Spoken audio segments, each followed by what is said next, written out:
Ladies and gentlemen, ladies and gentlemen,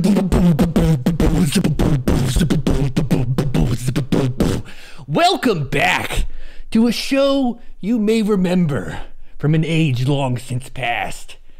I'm joined here by the amazing adventurers Carl the Kenku, the Birdbarian, Mendax, the questionable yet amazing Rogue, and Nigel, the wizard who has ascended to such a high and mighty level that he even singed his whole head of hair off. Also, Ep.28, the up-and-coming dungeon master, making all the veterans look like crap. We begin with episode 28 of Wayfarers. Awesome. Well, I know I, for one, am so excited to be back and hang out with all of you guys again. It has been such a long time. What with me moving, I'm now in Washington, so that's pretty big from last time. Last episode was in Hawaii. Now I'm all holed up in Washington. Pig, of course, had his amazing subathon, which recently ended. So yeah, we're now all ready to get back to it and play some heckin' Dungeons and Dragons again. How are you guys doing? How you all feeling? You ready? Are you ready for some D&D for now? Yes. Oh boy, that was just the most excited D&D I've ever. I was the only one, and then I felt like, I was like, oh yeah, okay, sure, I guess so. Yeah, don't worry, guys. We are truly more excited than that. I'm certain of it. Fucking pumped. Pumped as bro. No, I'm so bloody excited. I did not want to get back on the internet after my subathon, really, but I wanted to play D&D with you guys. So I was like, okay, let's actually check what we're doing this week, because it's been so long. Was it one session in like the last month and a half? Like, it's been too long. The last one we did was before I moved, so it's actually been like a full 2 months, I'm pretty sure. Holy shit. Yeah, it's been a really, really long time. So long, Jimothy didn't even introduce what has happened in the last episode. I don't know if he remembers. Do you guys remember what each of your characters were doing? Carl, what was your character doing this last episode? First of all, I need to take a quick moment to brag about destroying a boss with a cannon that wasn't intended to be used that way. So basically, I was with my Kenku comrade. We were on the ship, and we were being beset upon all sides, specifically the starboard and the port sides, by foes. And they were climbing in using ladders and hook ladders and so on. And there was a big scary one who didn't even need a rope. He was just using his huge ogre hands to just climb up the side. And do you know what a bejesus is? You know what? Why don't you explain it? Just so in case. He had a bejesus, and it was just blasted straight away out of him, and he fell into the sea, frozen to his doom by Carl the Kenku, who turned the cannon with a very strong roll and then placed very heavy cannonballs in it. And yes, it was a glorious day for Carl. Yes, you shot a cannon at my mini-boss. I had all these cool phases lined up, emotional moments. There was going to be some really cool things. Instead, you just flipped the cannon around, lit it, and blew up my guy. So that was honestly one of the most creative things I think that has happened so far in Wayfarers. So proud of you, buddy. Nigel, what was Nigel doing while Carl was just exploderating this ogre with the cannon? Rolling damage dice for 27 minutes straight, I believe. Some of the most ridiculously lined up flame attacks of all time. I believe there was quite a few burning hands that went down, and a few other different kind of area of effect attack, but mostly burning hands in the middle of a battle. So yeah, I think Nigel, I believe I killed like a solid 25 pirates, something like that, something obscene. Basically, it actually kind of, the fire was so intense that I've burnt my own hair off, and I'm a little bit kind of shocked and I guess battle stunned by the amount of death I've just caused, which far exceeds anything that Nigel's ever been involved with before in terms of a battle.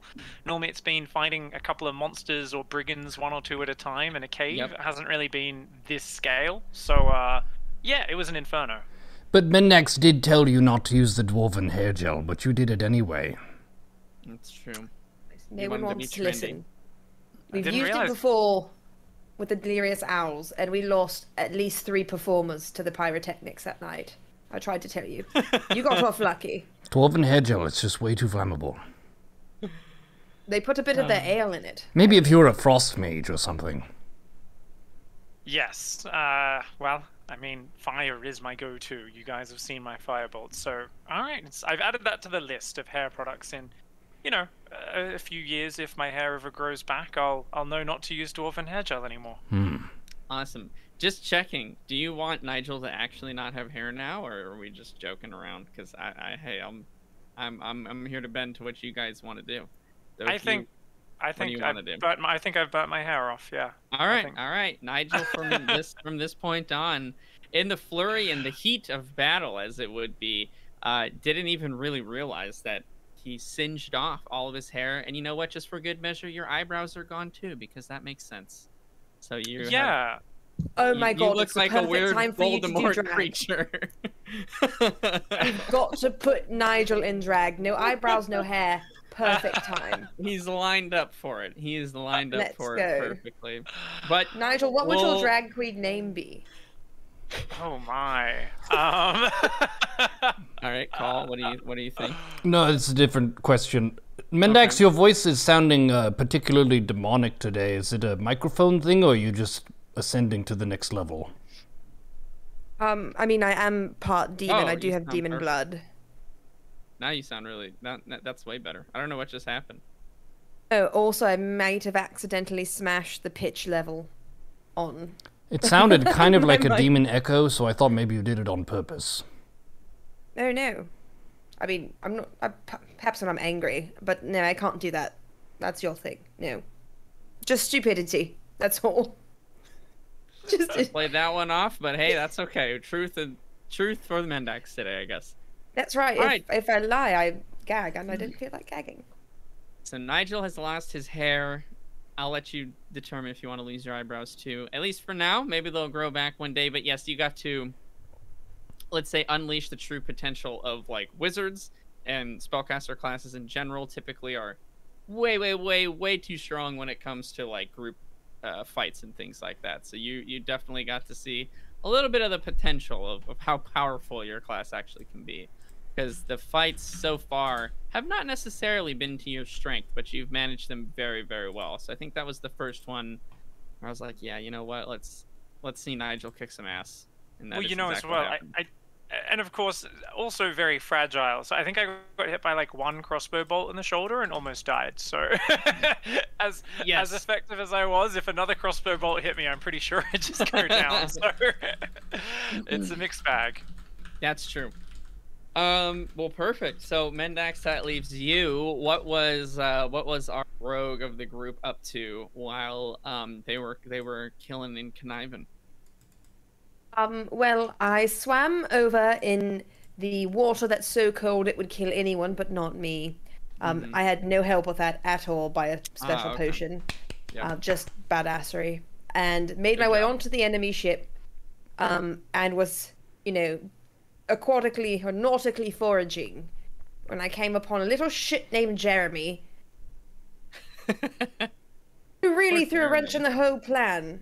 But, went about, stabby, blew up the ship, escaped with Jeremy, and we're on a little dinghy on our way back. And if I do remember correctly, I believe that our DM was so impressed with all three of our creativity that we got like a coin or something. There was some kind of special thing that the DM gave us. Oh, did I give you inspiration? That maybe You did, yes. Okay. Yeah, I've never given you guys inspiration so far. I guess I'm a hard ass as when it comes to DMs.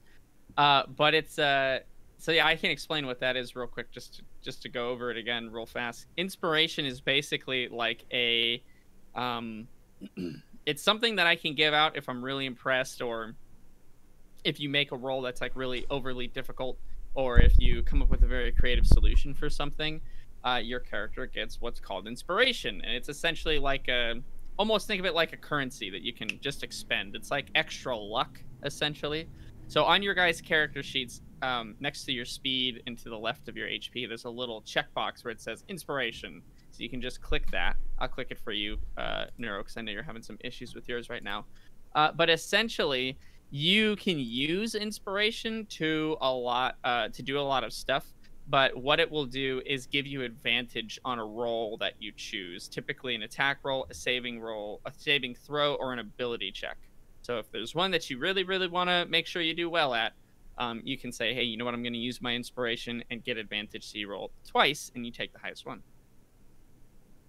All right, that's cool. So basically, can we use that pre-roll? We can't use it after we fail. You right? cannot use it post. It's when you are deciding to make an attack. Yes. And we can use this one time, and then it's gone, right? Yeah, you use it so you can't stockpile it, but I can give it back to you whenever I want to. Anytime you blow up an ogre with the cannon, you get one. Yeah. Yes. Yeah. Essentially. Yeah. No, you guys all did very well, and I think this was a really cool thing for all your characters, and I like the way you guys all played it. So inspiration for all. I'm absolutely good with that. I think what this says is you're not a hard ass DM. We just haven't done anything impressive for a very long time. Very unimpressive. You guys have the bar when you guys started was you just raised it so high on the first session. I'm like, damn, they're gonna have to really do something crazy to get some inspiration. But yeah, basically it is up to my discretion. I often, to be very honest with you, I often forget that it's a mechanic that 5th edition has, and so I don't think to reward it as much. But I will do my best to keep that in my memory banks. But yeah, very cool, guys. So I will just, because it's been so long since we've all met, and because it's been so long since, everyone's been here watching as well, let me just do a quick recap. You guys did a fantastic job of what your characters were doing.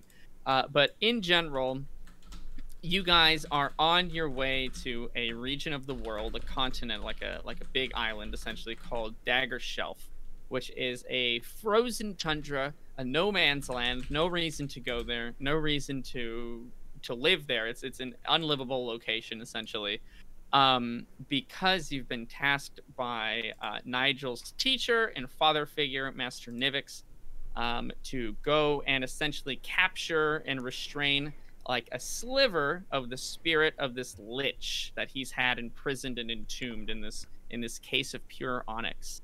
That needs to be constantly tended to and mended, but there's been a crack that's formed in the casing, and some of the lich's essence has escaped. You guys have met up with the essentially band of pirates, we'll say, that Master Nivix has charged to transport you there, called the Murky Blackfoot Company. I thought they were entrepreneurs. There are a lot of things. They're just less legalistic than some. Yeah, exactly. Exactly. Couriers for hire that don't really care about the details. But yeah, the Murky Blackfoot Company, who is run by Captain Snicklefitz, the Goblin. And while on board, you guys have been able to do many, many things. Mendax has awoken to a sort of special ability / power from this potion that she's drunk. Don't know if you really remember that too much or not, but your ability to potentially steal other people's memories. You still don't know very much about that. You still don't know how to activate it or what it costs you. You really just have no clue quite yet. And Nigel has formed we'll say more of a friendship with Captain Snicklefitz, and who has promised to teach him a essentially long forgotten school of magic called Pact Magic. Something that's used by warlocks differently now. Essentially, the way warlocks works is their patrons, their deities, their higher power, whatever it is, make a deal with them and give them power. But this version of Pact Magic is to literally make agreements with people or sign contracts with people. So it holds you to your word, with varying levels of consequences depending on what's been decided. And Call has learned more about his exile from the Kenku people by way of one of the crew members, Kaveka, also a Kenku, who lacks the ability to see and interact with Call in almost any way, shape, or form. You do know that written notes and things like that can be passed on, and he'll be able to see that. But as far as any physical form or interaction, that is unable to be accomplished by Call. We were still able to navigate teamwork with regards to cannon fire and so on, so he can notice that I'm moving things, he can move things, so it's not an impassable barrier. No, and in fact, even though it is quite a rough predicament to be in as far as, your emotions may be, it does have advantages in combat as you guys can actually pass through each other and you don't occupy the same space. So that does have its advantages, especially in close quarter fighting. That's why you were assigned to help him in the cannon room, is because it's very narrow amounts of space, but you two would be able to navigate that beautifully. So I think I've pretty much gone over it. Oh, the very last thing, you guys are also in care of a special lantern. This is essentially like a seeking lantern. It emits a smoke when activated that essentially points you to whatever it's been attuned to. And Master Nivix, before you guys departed, had attuned it to the essentially spirit or essence of this lich, so that when you guys do land on Daggershelf, you will be able to activate it. You won't be completely lost. You'll be able to have some sense of direction to which way you're going to need to go. Because you get the idea, you get the feeling that once you get to Daggershelf, you're on your own. There's not going to be anybody there. There's not going to be a nice village or town that you can go and talk to. It's a desolate tundra, essentially. But I think I got everything. Did I miss anything important that you guys can recall? Feel free to. It's been a while for me to play as well, so. I think I got it. Okay. Well, that's where we're at now anyway. So I will say, if we don't have any further questions, we can just get started with today's session. Looking good. Ready to rock. Excellent. Let's do it. Okay, fantastic. So we will take we'll start this session after Mendax has made it back to the boat. The Rotten Handmaiden, if you remember, is the name of the ship. Which Mendax, as you approach the massive ship, you can see that it is severely banged up. Right, there are it's literally crashed into a boat in front of it, and the entire front end of the boat has sort of caved in. It looks like it's almost half being supported on the top of the other ship. So if that ship were to suddenly get pushed away, it would be probably an issue, and that boat might sink. There are holes that you don't recognize. The ship, if you recall, looked pretty worn and beaten up and sort of ratty as it was, but somehow seemed also very sturdy. But there are now new holes from cannons being shot into it. You can see on the cannon level from the side that you're coming from. Remember, you went to go blow up and destroy the captain's ship, which did, in fact, serve the purpose that you guys were hoping for. The other ships have scattered. The only ship that still remains is the one that you guys are attached to, essentially. You see there's a gigantic hole in the side, and you can see up there where a cannon, I guess, I don't know how recently it would have been, but maybe one of the cannons is smoking, and it looks like somebody maybe blew open a hole in the side of that ship. Who knows? Yeah, I don't know, whatever. As you are sort of rowing up with Jeremy, who at this point we'll say is asleep. It's taken you a little bit of time to row back, and he has had an adrenaline pumped day of like trying to survive and live and not get killed while turning invisible. So he is asleep. You see he's kind of passed out. But you are rowing, and that's probably for the best, actually, because as you're rowing, you see that there are literally just corpses that are floating in the water. And there's quite a few of them, actually. It looks like as you approach, the ship hands are throwing over charred bodies of just looks like people who have met some very untimely ends by way of some kind of fire. Who could have thought what that would be from? Nigel. But yeah, okay, yeah, good job. You perfect. You start rowing past all this carnage and death. It doesn't affect you very much, but you imagine that Jeremy, just being kind of a child, would probably have a bit of an issue with everything going on. So all the better that he's asleep, especially since he was kind of annoying you, if I remember correctly. Which I don't understand why. He's such a pleasant and nice voice. Okay, well, you try to be in a highly stressful life or death situation with a little anxious shit holding onto your tail, and then tell me how much you like them. Fair enough, but you did save him, so good job to you. We'll say, what is your alignment? You're neutral? Are you neutral good? Yes, I'm neutral. Yes, neutral good.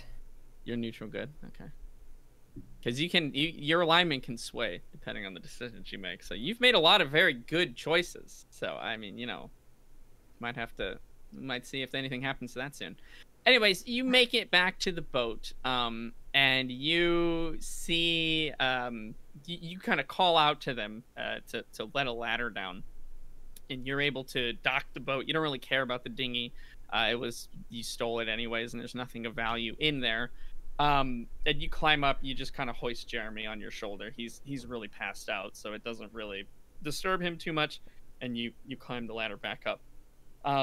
At the same time, Call, you have been on the deck. You are actually, I don't know, what are you doing? Would you assist with kind of throwing these bodies overboard? They're already dead. Sure. It's the ones that, okay, yeah. I'm strong, and someone's got to do it. I'm just checking. I don't know. Call is assisting in tossing over some of these corpses. Any of them that are alive but mortally wounded, they're kind of just doing a mercy kill too. They don't particularly hate these people, but obviously they tried to kill them, and they know that there are some wounds that are just way out of their control to potentially be able to save them. There are some survivors that do look fairly able-bodied. They look, pretty okay from the, we'll say, the invading pirate force. They are actually tied to one of the masts of the ship, sort of all tied together. Their hands are bound, and they themselves are shackled and tied to one of the masts of the ship. If they do require any sort of aid, or if they did sustain any kind of injuries, some basic bandaging has been done in order to make sure that they don't completely die. So they're not without a heart completely. They're not here to just mindlessly and aimlessly kill these people. And they kind of have a bit of a soft spot. Even if they are their rivals, they understand, hey, they were just doing what they were told. So that excuse, just following orders. Well, that's what Captain Snicklefitz told the men. So he said, don't think any too differently of them. They were just doing what any of you would have done if I told you to attack them. So he doesn't really take offense to it. He's not offended or wanna kill these people. Anyhow, all that aside, Nigel, what are you doing at this time? I don't imagine you'd be helping. I don't know. Do you want to help hoist some of the bodies over, or you are responsible? It's kind of dawning on you. You are responsible for a mass amount of death today. Probably more people you've killed today than at any other point in your life, which you have sort of discovered you have grown uncomfortably comfortable with. Actually, you're like, this is a bit of a change. You're not used to this amount of power, and you're not used to ending this many lives. How are you feeling? What is he up to? What is he doing? I am simply standing off to the side, leaning on the edge of the ship and just kind of looking out into the water, because I'm a little, there's just a combat kind of shock, and just a massive adrenaline dump has happened. So I can feel my entire body is just this kind of empty husk at that moment, and there's this overwhelming feeling of what the shit just happened, and I can't quite process it exactly, so I'm simply just kind of disengaged and disassociating a little bit while I look out over the water. Yeah, we'll say as you do so, give me just a second. I haven't unpacked my dice yet. I feel like a scrub. Oh no, here they are. Never mind. I knew I had them somewhere. I was like, where the heck are all my dice? Very nearly a scrub. Very nearly. Oh, I dodged that bullet. All right, perfect. As you're leaning over the side, you see a a boy actually floating in the water, dead from the combat that just ensued. He looks no older than maybe 17, 18 by your guess and estimation. Not very much older than you were when you started to adventure out into the world. If I recall correctly, I think you're around that age. You're pretty young yourself. So that kind of strikes you and is making this even harder for your psyche and your mind to sort of digest. Yeah. So you're leaning there, recuperating. Bald now. Have you noticed that you're bald? I think it's kind of only realized after the battle's over. So yeah, kind of realizing that there's singe marks all over my bloody head and everything's burnt down. Eyelashes are gone, eyebrows are gone, and there's just kind of black burn marks all over my head. Yeah. Okay. So, yeah, Nigel, you realize that during combat you must have gotten a bit overzealous with your fire.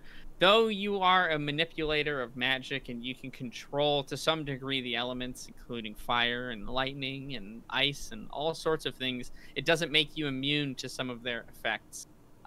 You too can take damage from fire and ice and all of those things I just listed if it gets a little too overwhelming. And this has been your first like huge battle like that.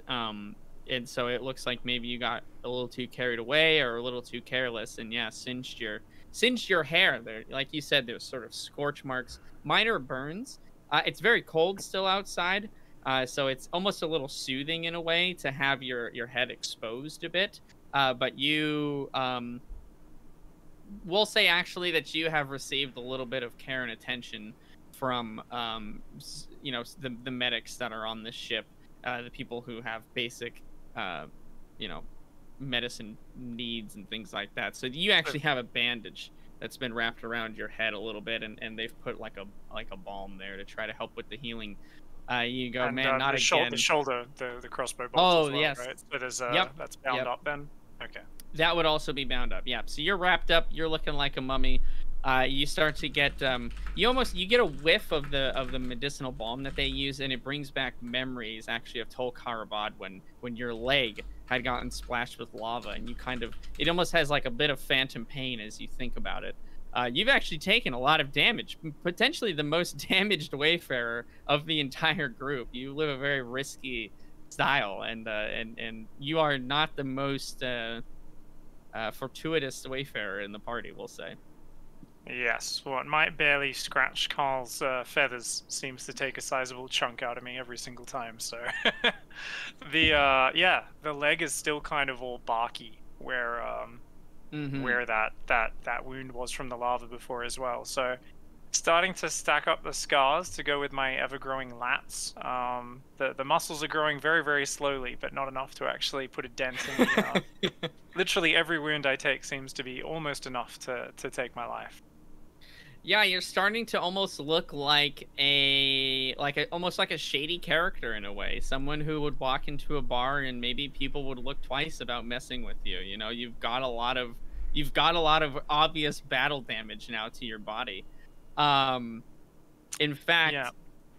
Oh, well, you know what we can do as well? You still have Goop, who hasn't expended any of his spells today. Would you want to have him heal yourself? You want him to heal other people? What would you like him to do? Or do you want him to hold, whatever you want to do, he can do?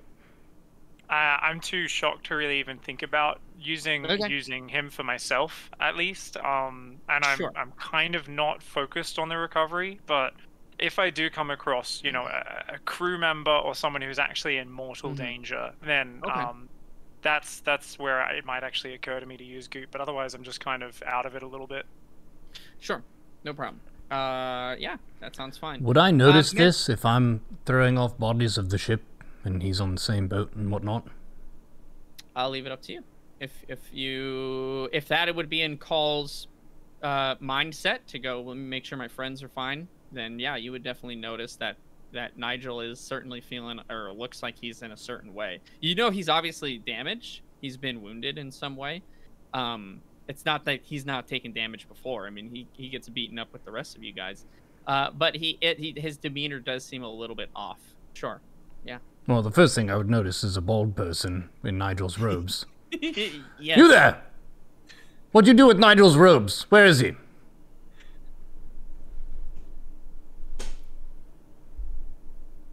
Hello, Carl. Oh, it's you. New haircut?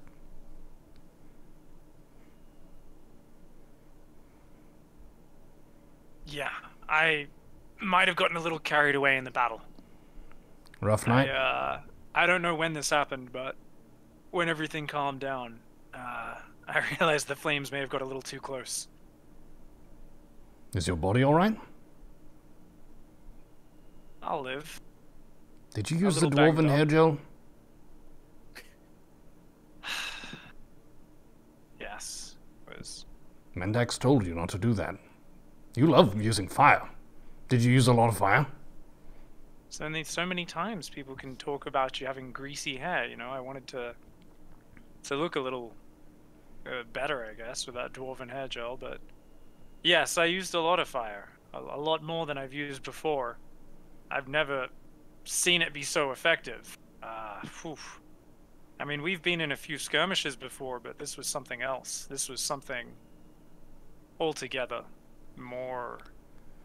It was more chaotic and more savage.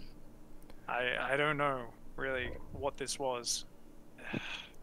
Have you ever been in anything like this, a real battle before? Well, we've fought plenty of orcs and spiders and other creatures before, but this may be the first time that you've fought against your own kin at this scale. So if it weighs upon your conscience, remember that that's alright. But also remember that they attacked us first, so fuck them. Indeed. I'm not sure if this weighs on my conscience. They were trying to take our lives, but this was a shock. I've never seen so many bodies pressed in such a close space. The heat, even before the fire was there. It's just the slaughter in general. This is not something I have any experience with. I'd rather their lives than ours be taken. Don't worry, I have no regrets. They came for us. They were the ones who attacked, but whew, this was not something I want to be a party to ever again. You're tougher than you look, wizard, and I'll punch him in the chest a little bit. You punch him on his arrow shoulder side that's bandaged, or the side that doesn't have a bandage on it? Not the side with the bandages. Listen, I have to ask. What am I, a barbarian? Oh, shit. Exactly. On his good side. Some camaraderie Carl. in this moment. Mendax, you climb aboard the ship. You've not seen Nightmare, the kobold who seems to disappear anytime that he's not absolutely needed for anything. But that doesn't concern you or weigh on you too much. You don't think you're sure that he got away, so you're not too worried about him and his safety. You think that he is more than capable of taking care of himself. What do you want to do with Jeremy? He's still unconscious. He's breathing. He's okay. He's not like wounded or anything like that. He's not like dying or something like that. But what do you want to do with him? Do I see like a sack anywhere? I mean, you know there are sacks like there are like sacks of like grain and stuff at the very bottom level. That's so of the far ship. though. I don't really want to carry more Are you down just this. trying to find a place to like dump them for now, or like? I mean, a bit. Not going to lie.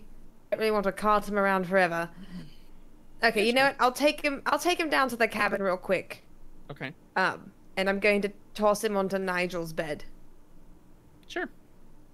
Yeah, you walk down towards the cabin. On your way, you see Captain Snicklefitz coming up from that way. It looks like he was assessing some of the damage to the ship and seeing if there's any like emergency repairs that need to be done, which you can tell is probably the case because a lot of people have funneled now down the ship and on top of the ship as well. If they're not throwing bodies over the side or tidying up or whatever it is, they're actually hauling wood and lumber and nails and different types of tools to try to repair the front of the ship and see if they can manage something there.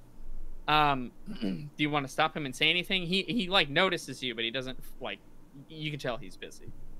Yeah, okay. Yeah, I want to stop him just for a bit and just be like, Captain Sticklefit. Mendax. Well done with that ship.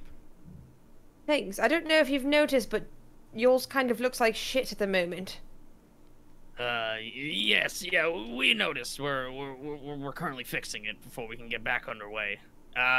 What's that? And he kind of motions to the kid over your shoulder. Oh, well, it might be your newest member of your crew. That is Jeremy.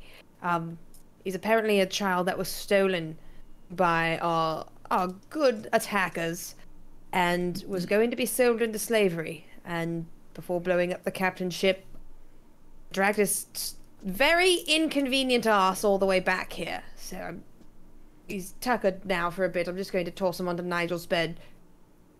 Wait, where is Nigel and Carl? Are they okay? Yeah, they're just fine. Nigel took some damage, and so did Carl, but they're both on the top of the deck, last I saw. Put the boy in the barracks. Put him in one of the rooms, and we'll have some work for him when he wakes up. Done and done. Yeah, and without that, he'll kind of see if you like wanted to say anything else, and if not, in like a moment, he'll just kind of go past you. Okay. Did we still have any snacks in our room? There. We ate all of our snacks. Give me a D20. Okay. 14. 14. There is. Are you looking before or after you drop the kid off? Before. I want to take the snacks down with him and leave him next to him. Okay. So the barracks is on the same level as you guys. It's kind of more across the way. There is the sort of it's not really a pantry, but it's those boxes that just have food in them for people to take throughout the day. Oh, right. It looks like those. Some of them have tipped over during the battle, and obviously a lot of gear and things have been shifted when the boat collided with the other one. It does look like you could scrounge together a few maybe crackers and bread pieces that haven't been like trampled beneath someone's boots. There's a couple that when the box tipped over, a few of the crackers and snacks have kind of like scattered on the shelf, and nobody has smashed yet on accident. So you could probably get a handful of stuff if you want to grab them. Okay, I just want to grab a bit of that on the way to take him to the barracks. Okay, yeah. You do so. You grab a handful of various different breads and crackers, like I said, and head over to the barracks. It's empty. Nobody's in there. Everyone's been woken up to make sure that nobody dies. And so every bed is free. Okay, well then I'm going to find the smallest bed, and I'm going to tuck him in there and leave the snacks next to him. And if he wakes up a bit when I'm putting him in, then I'll tell him, I'll check on him tomorrow. But if not, then I'll just let him sleep. No, he does not wake up. He's out, dude. Too much adventure for young Jeremy today. All right, then I'm going to drop him off, leave the food, but then before I turn, I'm going to go probably think that a bit of that bread actually looks fairly good. So I'm going to take a piece of it with me. He doesn't need it all. He's sleeping. It'll be stale by the time he wakes up. I mean, it's stale right now, to be honest with you. So it's okay. Oh, fine. I'll eat the crouton myself. Yeah. That's fine. You take that. You tuck him in. It looks like he kind of shifts a little bit. It looks a lot more comfortable. It's definitely not fucking freezing cold in this room. So he's happy about that as well. And he kind of shifts and nestles into his bed. The first bed he's had, mind you, in over probably 4 or 5 months, as he's just slept on that wood hard floor with like straw and random stuff. Perfect. What do you want to do now? I want to go up to the top deck to look for Nigel and Carl. I know that I was told they were okay, but I want to go and see them and make sure.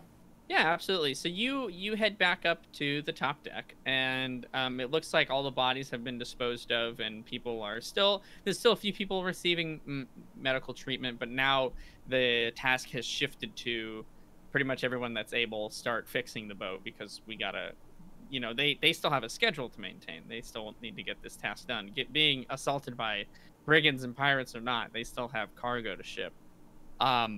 But you see Call and Nigel, they're conversing over by the side of the ship. You see that Nigel's head is bandaged up, and he has a bandage over his right shoulder. Call, did you sustain any injuries during any major injuries anyways? I'm at 38 out of 56 health, and that's after healing myself from bite a few times, so yes, I was a bit bashed up and smashed up by the rolling cannons and so on. Oh, that's right. You got kind of smushed in between one of them. Yeah. That was pretty. Yeah. So you have some general, just almost support bandages that have been wrapped around maybe your torso. Probably a few broken ribs, you know. Yeah, exactly. Add some support for your ribs while they're healing. But honestly, for you, it's nothing all that. I've had worse. Yeah, definitely. But yeah, you see them. They're bandaged up over there, Mendax. It looks like you're the only one, I guess, you took no damage during this whole thing. I did not take any damage. I guess I'm just that good. Well, anyone you attacked that didn't see you, if you remember, you also got to see the true I also only power. attacked people when I was invisible or unseen. Yes. You also got to see the power of assassination, which is assassination for rogues, which is insanely strong, and you do just a bajillion damage if you don't get seen. And that's going to be my default from now on out. When in doubt, assassination. Yep.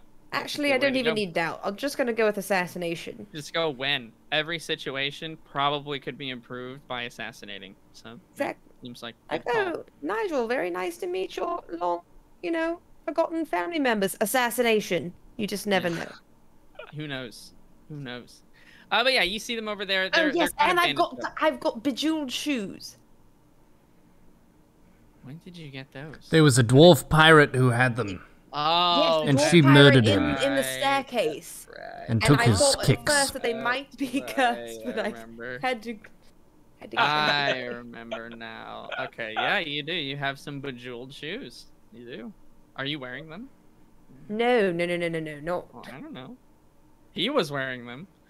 I would not trod the boards on this ship in such finery. I see. Okay.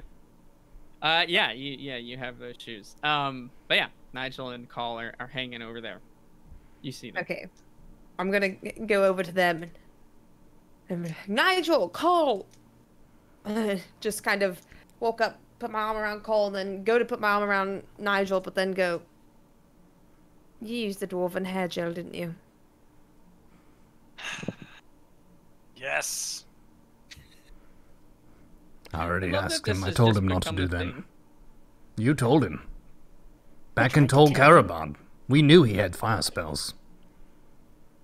He just doesn't want to listen, honestly. I mean, this is kind of what he gets at this point. Anybody who goes to a dwarf for beauty products is kind of, getting what they ask for. In his defense, though, he did tell me he was getting some shit for having greasy hair, so he's wanted to look his best. You two were the ones who said I wasn't. The people in the taverns weren't enjoying it. They said I looked greasy and didn't trust me. You were the two who you were trying to teach me how to do it better. And I just thought, I'd groom myself a little bit more, like you suggested, to look less like a uppity wizard who doesn't clean himself, and to look a little bit more presentable. You know how you look less like an uppity wizard who doesn't clean himself, Nigel? You just clean yourself. You don't add more product on top of the grease. That's how you get grease fires. It's cold. Sometimes it's weeks on end without access to a hot bath, and I'm not as used to just jumping into a freezing cold stream as you two. There's that uppity wizard part. I love this so much. Nigel needs a spa treatment. But the good thing is, though, Nigel, that your head is not near as lumpy as I would have thought it was under there. Well, thank you. It could be more lumpy, that's true. It could definitely be more. I suppose I've seen ogres with very lumpy heads and the like. I haven't really paid attention to the lumps in anybody's heads before, but I'll take it as a compliment, I suppose. Definitely. What about you, Mendax? Did you have many battles to fight on your quest? Oh my god. Yes, and the biggest one was unexpected parenthood. Tell you that. Oh my goodness, you're pregnant. Oh, no, if I was pregnant, you would have found me floating in the water as well. No, I found a child on their boat. Oh. So were you adopted? Congratulations. Well, if it's mine, then he's got 2 dads now as well. We're not married. Are we married? You don't have to be married to be a dad. I didn't sign any paperwork saying I was the guardian. Oh, I right. signed nothing as well either, but he's here. What manner of creature is it? Is it a small bird? It's a human. I wish it was a small bird. It's a human wish bird. boy. I've not heard of these before. No, it's a blue-footed booby.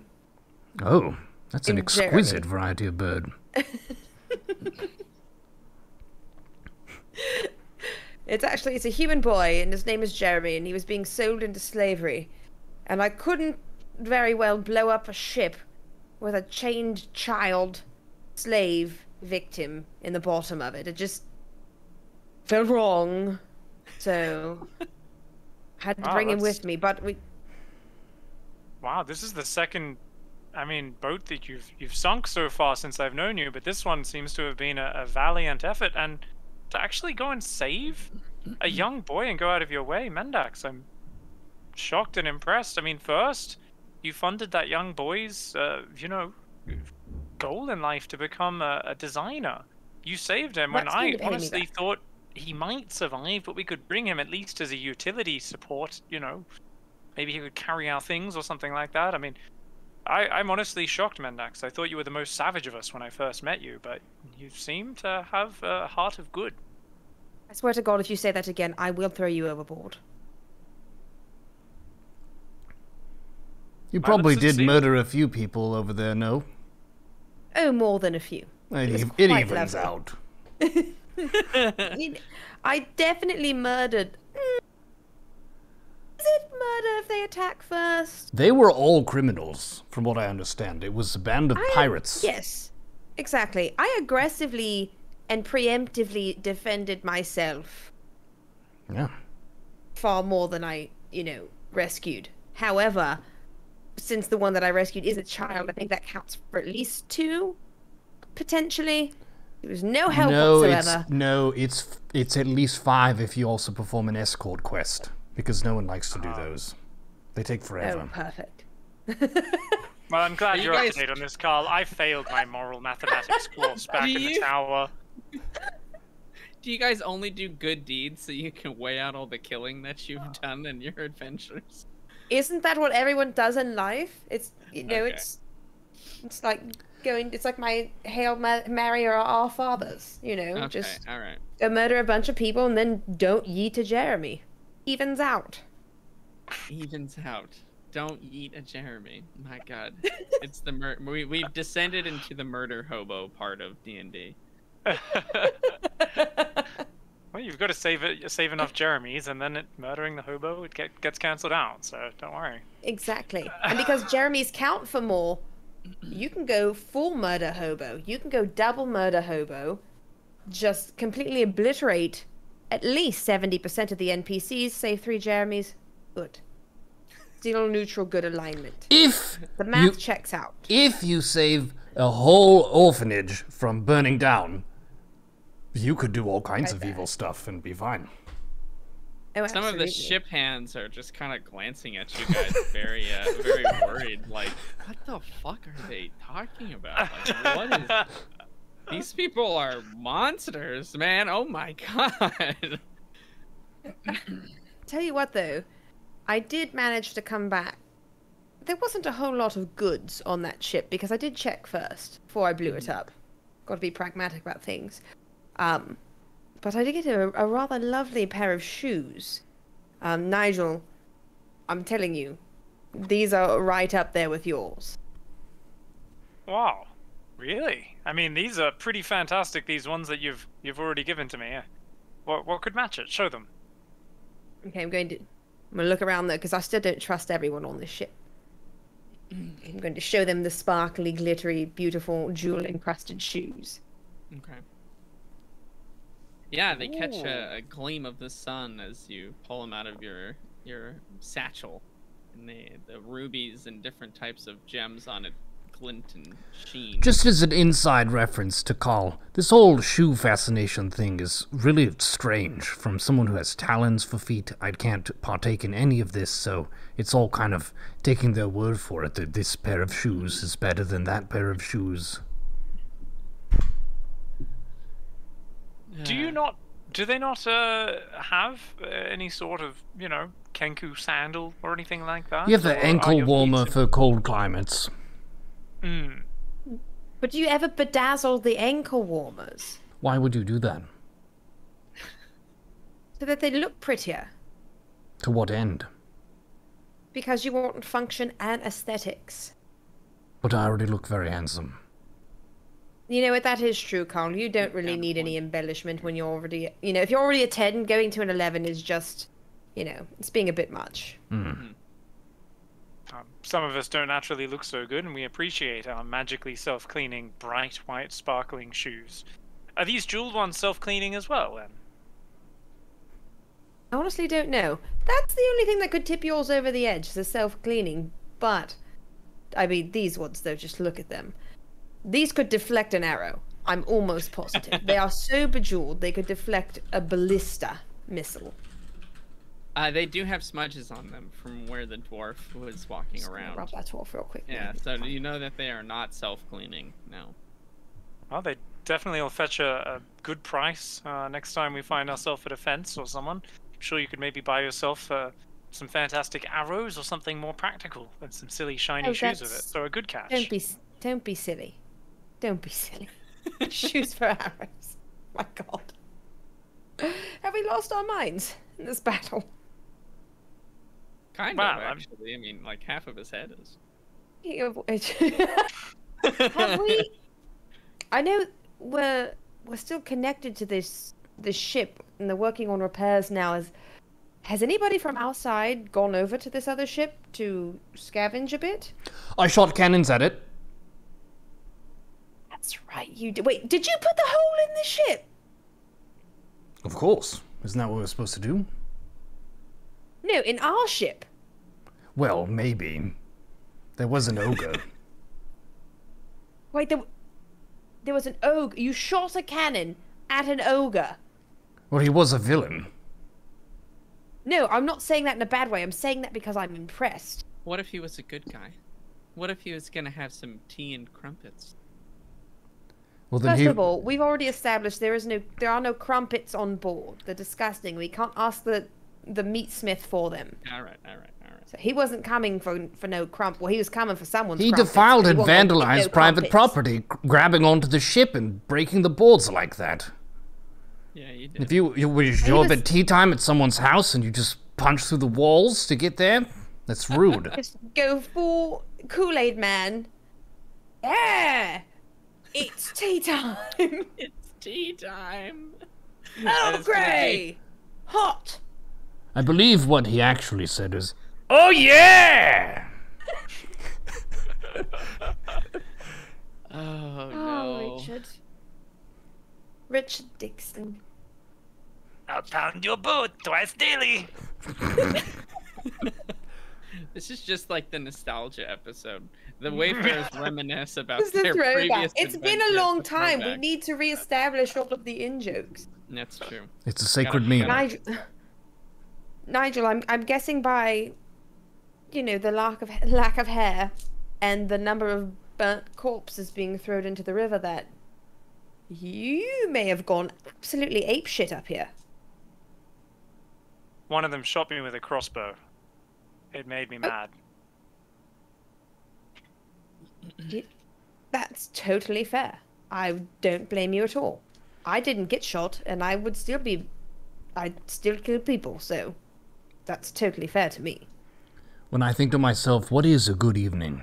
Getting shot by a crossbow is not usually part of it. No, only in very special circumstances. To be honest, it was rather messed up, but I think I may have found my calling. So I'm not sure if we can really do it with our band of Wayfarers, but if you can ever form a battle line like this trusty crew did, let's just say it sets me up for some very powerful barbecue. If you can get them lined up, those burning hand spells pack a punch. Speaking of which, have you ever used your burning hands to perform a barbecue cooking? I think it might incinerate the meat. I've never tried it. Well, not if you stood back far enough, right? I mean, if you put the barbecue further on, at the far end. I'm rather adept at creating bonfires, which are much more suited to cooking. True. We could next time we could just dig out the pit, set the bonfire in the pit, spikes of meat over top, leaves over top of that, nice barbecue smoky flavor. Yeah. I think the next time we find ourselves, hunting a nice, maybe a boar, or some sort of other tasty cut of meat, something we're probably not going to encounter for many months. Since we are right now in the middle of the ocean, I don't know if I'd eat anything that came out of these dark waters, even if we did, and we're about to head to a frozen wasteland where I think pickings will be lean. You know what? You were a lot more positive when you had hair. Could afford to be a lot more positive because I wasn't constantly under attack by psychotic pirate bandits. Speaking of which, I did see that there were some tied up over there, and that they'd been bandaged. And that confuses me. Oh, are we really not taking their shoes and throwing them into the water? What? I think that's Captain Snicklefit's choice. How many pairs of shoes do you need? I mean, how many pairs of shoes are there? I also want their pants, but you can't make fun of me, or at least Nigel can't make fun of it. Nigel's, been at the receiving end of my shoes and pants many times. Yes. I mean, I can't say it's always my fault that I've lost them. We've been in some precarious situations, but I've definitely benefited greatly, and I thank you for that. You did pull me out of a few rather compromising situations. Changes of pants were needed. I appreciate when you shit yourself. I appreciate your, your kindness, Mendax. Usually also your ability to hold secrets and not shout about people shitting themselves. That was appreciated up until now. I didn't want to say anything, Nigel, but speech wasn't required to know that you shit yourself. Only a halfway decent sense of smell. I recommend apples. I'm standing here with my bloody hair burnt off, my arm bandaged to shit. The crew of this ship have just watched me burn to death about 30 pirates, and now you're announcing to them that I shit myself, as if I wasn't already getting enough sideways glances, Mendax. I have lost First of all all- control of this session. I didn't yell about the shit, but also, if you've just burnt 30 pirates to death, I don't think any of them are going to say anything about your pants. That's true. You do have a good deal of street cred after that. Most definitely. And without the hair, I mean, I will say you do look very suspect, in a good way. Like, very badass. I always knew you were one to respect the weirdos, Mendax. Have a certain type of respect for those that look like they've been stabbed a few times in dark alleyways, don't you? Oh, definitely. It builds character. Not sure that's the kind of character that I'm after, but I'll take it as a compliment once again. There's a lot of things I find myself having to take as compliments and try to see the bright side when I'm talking to you two. There are worse things you could be taking, let me tell you.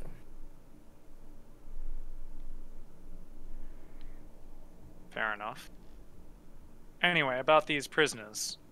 You're not going to do anything to them, are you, Mendax? Well, I mean, I'm definitely going to take a look at their shoes. They're tied up. If there are any shoes or pants that I like, I'm definitely going to take those. But it's not my ship, so it's not my place to dole out justice. Yeah, if you take any of their clothes, they'll probably develop frostbite on whatever you take. So. Okay. Well. Okay. Well, you She let me did know. save a kid. that is All of these all of men. that has been spent. It is gone. All of these, What? It was and all spent of these already? men- Oh yeah. Oh. Fuck, I need to go Having find a sit second through- Jeremy. Yeah, that's been spent. There's a backlog that I'm trying to fill No, with karma. no. All of these men were complicit in child slavery. And were worried about them losing a toe? I don't think so. They were going to steal this child's entire life. They kidnapped him from his family for profit. And I'm supposed to care about whether or not the dingle-dangle makes it to the next port. I don't care. It can snap right off. Give me your shoes and pants. Why would they put their shoes there? Are Say you what? looting any of them? Oh, I'm definitely going to go over there and feel their pockets and see if they have anything. And see if they have any shoes worth taking. A word of advice, Mendax. These men have been at sea for many months, and they've just been through an arduous battle.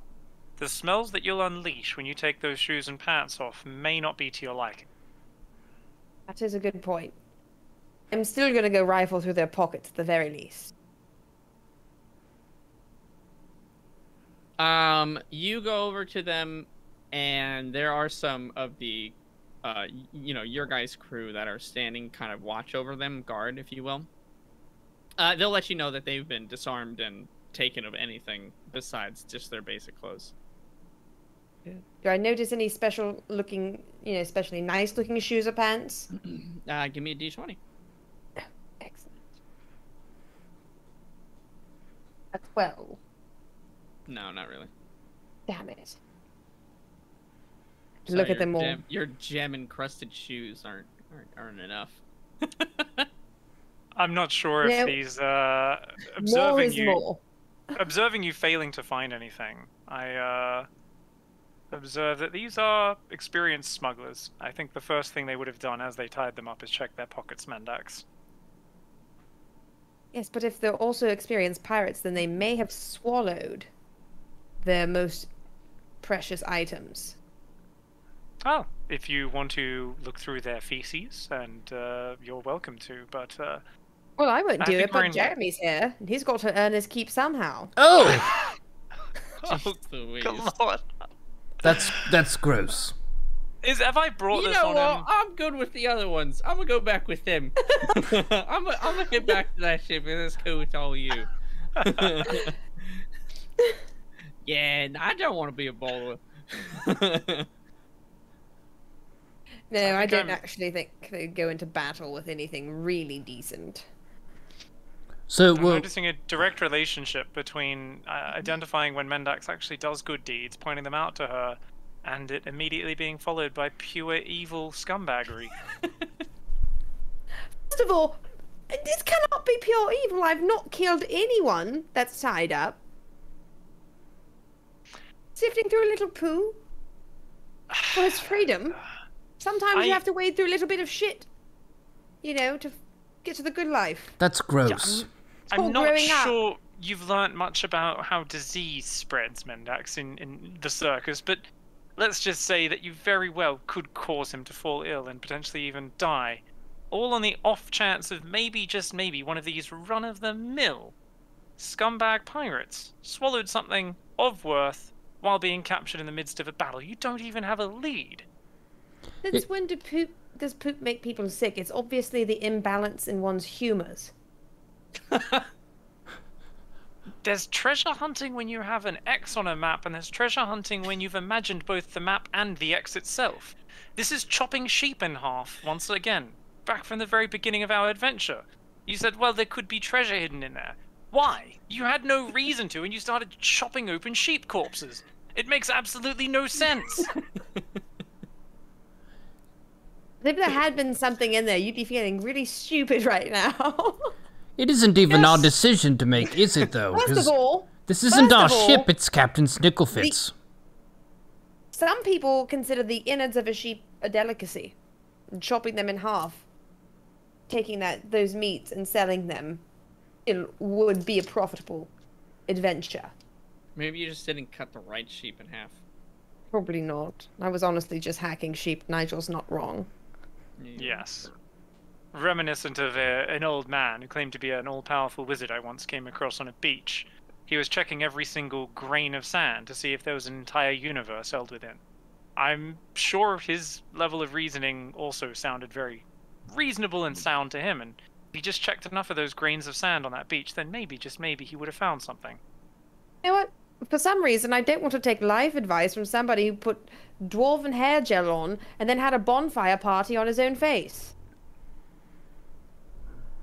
But we all excel Have in it your different way. areas. That's what makes us an effective team. That's true. I apologize, Nigel. I think that's just the end of the battle talking.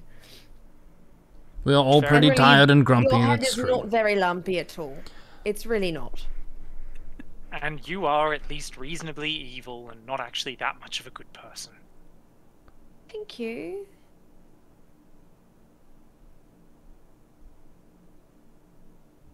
But Are you seriously, done? has anybody Yeah. gone over to the other ship to aquatically forage? On the other, I mean, it's connected still, right? Our ships are still basically connected. Is the other ship sinking? You look over and you give me a perception. Let's see what you notice. There's a lot of things going on, so we'll see what exactly you kind of take note of. Oh, it's a 15. I thought it was 5. It's a 15. Okay. Do you have Slightly any bonus to your perception? Oh shit. +1. All right, 16.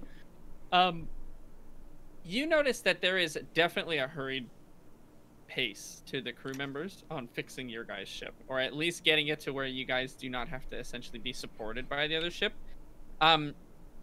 As you kind of lean over and take a look, you can see that the ship does seem slowly to be kind of tilting up and into the water, as there has been just a crazy amount of damage done, and nobody is on that ship trying to fix it.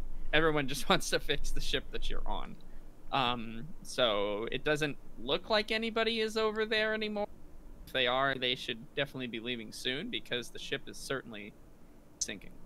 Oh, gotcha. Okay, probably no time to get over there then. I don't want to risk it.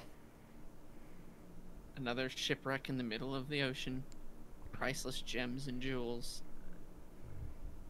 And shoes. Shut up. The biggest wardrobe of shoes you've ever seen. I swear to God, if there's a wardrobe of shoes going to the bottom of this frigid river. So they were shipping 3 things: priceless jewels, very nice shoes, and just crates of puppies. Just all. Oh, that's not funny!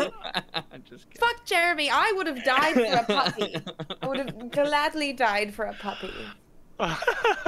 No! Oh, the puppy ship got away. I'm just going to say the puppy ship got away. It's definitely not the one you blew up. We'll make that clear. No, I checked it. I checked it. Are there any puppies aboard? I saw 0 puppies. You did see 0 puppies. But if I No, did but- kill them, they went to heaven. Because all dogs go to heaven. Okay. Yeah, you don't see anyone that's over on that ship, because it is kind of actively sinking. Yeah. Okay, I'm not going to suggest that we go over there. Yeah, probably would be not a great idea. You know that the cold resistance elixir that you drank previously has now worn off, or is like wearing off quickly. You are actually starting to get very cold. Your clothes are still wet from when you were swimming. You just didn't feel any of that freezing, and your skin was resistant to it. But you do realize now you are actually potentially in risk of like hypothermia, because you're just like standing out there in the freezing winds. So might want to address that. But yeah, you wouldn't be able to swim in the ocean anymore. Right, well, I mean, it looks like the repairs are well underhand. So I think I might go back down to the cabin and change. I'm a bit moist. A bit more moist than I would like to be. I don't know why you're shaking your head, DM. It's just a word. You just Just open your a mouth word. and I shake my head. That's how it works. I'm going to go down to the cabin and take care of that. Sure. I would like to. Nigel. Yeah, go ahead. I would like to ask Captain Snicklefitz what the plan is. We have prisoners here, we have a boat that's being repaired, and we are being held up on our mission, but it's not precisely his fault. I just want an update. Yeah. Yeah, you can go and find Captain Snicklefitz and ask him. He is in one of the lower decks of the ship. Good, Captain. Yeah, so you head down there, kind of looking for the captain. Captain. Nigel, what do you want to do? I'll, feeling the chill of the wind, I'll just follow along with Carl. Okay, sure. Yeah, you guys head down there. Mendax, you sort of break off and head to the rooms to try to start drying your clothes and changing into some more basic ones, not kind of battle ready. But you take care of that. Carl and Nigel, you guys find the captain on the cannon deck, actually. So just one level below your guys' rooms, actually. It looks like he's trying to assist and direct people to patch up some holes. The large opening where the ogre was trying to climb through, it looks like has been partially boarded up. But there's also people that are like, they've formed essentially a chain that is going down to the lower deck of the ship, and they're kind of passing buckets up and like scooping water out and throwing it over the sides so that their ship doesn't sink, as they're continually fixing some of it. So it looks like they're very, very hard at work trying to make sure that that is done as quickly as possible. But the captain, yeah, he's kind of barking orders. He's helping put some lumber in place. He's refilling some of or rather passing down some of the buckets to the people on the lower decks. He doesn't notice when you call out to him the first time. Captain Snicklefitz. Captain? He kind of turns his head quickly and looks back to what he's doing, but he will respond to you. Yes, Cole. Glad to see you all right, lad. What do you need? And he's kind of still hammering some of the boards up to fix up some of the holes. They're all frantically working. Just wanted to check in with you and give you an update that the Wayfarers are all accounted for and our limbs are intact. In addition, Mendax seems to have acquired a slave who is being kept on the other ship, who is also intact with all of his limbs. He is in the barracks. And I also wanted to just get a rough sense of when we might be shoving off again, and what's to be done about all these criminals that we have tied up. He'll try to answer your questions in order. Yep. Glad to hear that you're all okay. That's fantastic. That's perfect. I know you guys got banged up, but hopefully you were able to get bandaged and all the such. We'll be shoving off here as soon as we get these repairs fixed. As soon as we are seaworthy again. As in our present state, we would be sinking to the bottom of the ocean as fast as that ship out there, to be honest with you. But we are fixing it up quite quickly. Should be shoving off by tonight. Would be my guesstimation. As far as the other pirates, it's not the first time we've had captives on our ship, and it certainly won't be the last. We'll see if there's bounties on any of their heads. Collect those. And the rest of them will just shove off into some town prison jail so that we don't have to bug with them again. Makes sense to me. Thank you for the report. Yep. And he'll just go back to it. I would probably like to get some food and rest, I would guess. Yeah, you guys can certainly rest whenever you want to. And then the food, it's probably about sort of mid-afternoon in the day. You guys have been sort of fighting and doing all this stuff for a lot of the day, actually. You know that there's those sort of ready-to-go snacks and crackers and bread and things like that. Mendax took some earlier for Jeremy when he wakes up, but you can see if there's any more that's over there. Or if you guys stashed any snacks away in your room, you could definitely use those.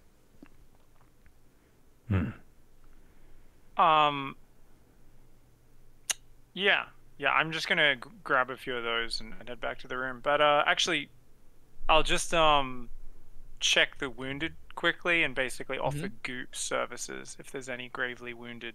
Now that I've kind of regained my senses a little bit after catching up with the crew, the Wayfarers. So I'll just go back to the deck and see or see if I can find the infirmary or wherever the wounded are being taken care of. Yeah, absolutely. We'll say, Call, you go and find some food and crackers, and same with you, Nigel. Call, you head out to the rooms to try to get some rest. You guys have been, you're pretty weary from battle. Nigel, you go around searching. Give me 2 d20 rolls. Just tell me what you got. 19 and 17. Yeah, so you, it looks like of the wounded that remain for your guys' side, there's nobody that's overly like gravely wounded. Like I'm in danger of dying imminently. So you can just find the two most heavily wounded if you want to. Some people who definitely look like they've been banged up pretty badly, but they're pretty stable. And heal them. That's totally fine. If you do so, yeah. So you find two different of the shipmates, and they just express how grateful they are and are just so happy that they can help the ship and get back underway. And they actually go down to help with getting the ship repaired, now that their wounds have been really basically taken care of. Awesome. And on that note, I will go to rest.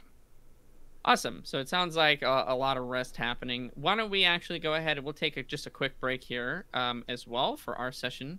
And when we come back, we'll pick it back up on your guys' travel through to the Daggershelf. We'll be back in just a little bit. Thank you for tuning in to the return of Wayfarers.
we're back with the Wayfarers, ladies and gentlemen. Episode 28. It's been a long ass time, and the team has recovered from the epic battle against the evil pirates, not to be confused with the less evil pirates, and they've gotten some rest here, and we continue with the quest to find the essence of the Lich in Wayfarers. Awesome. Yep, we are back.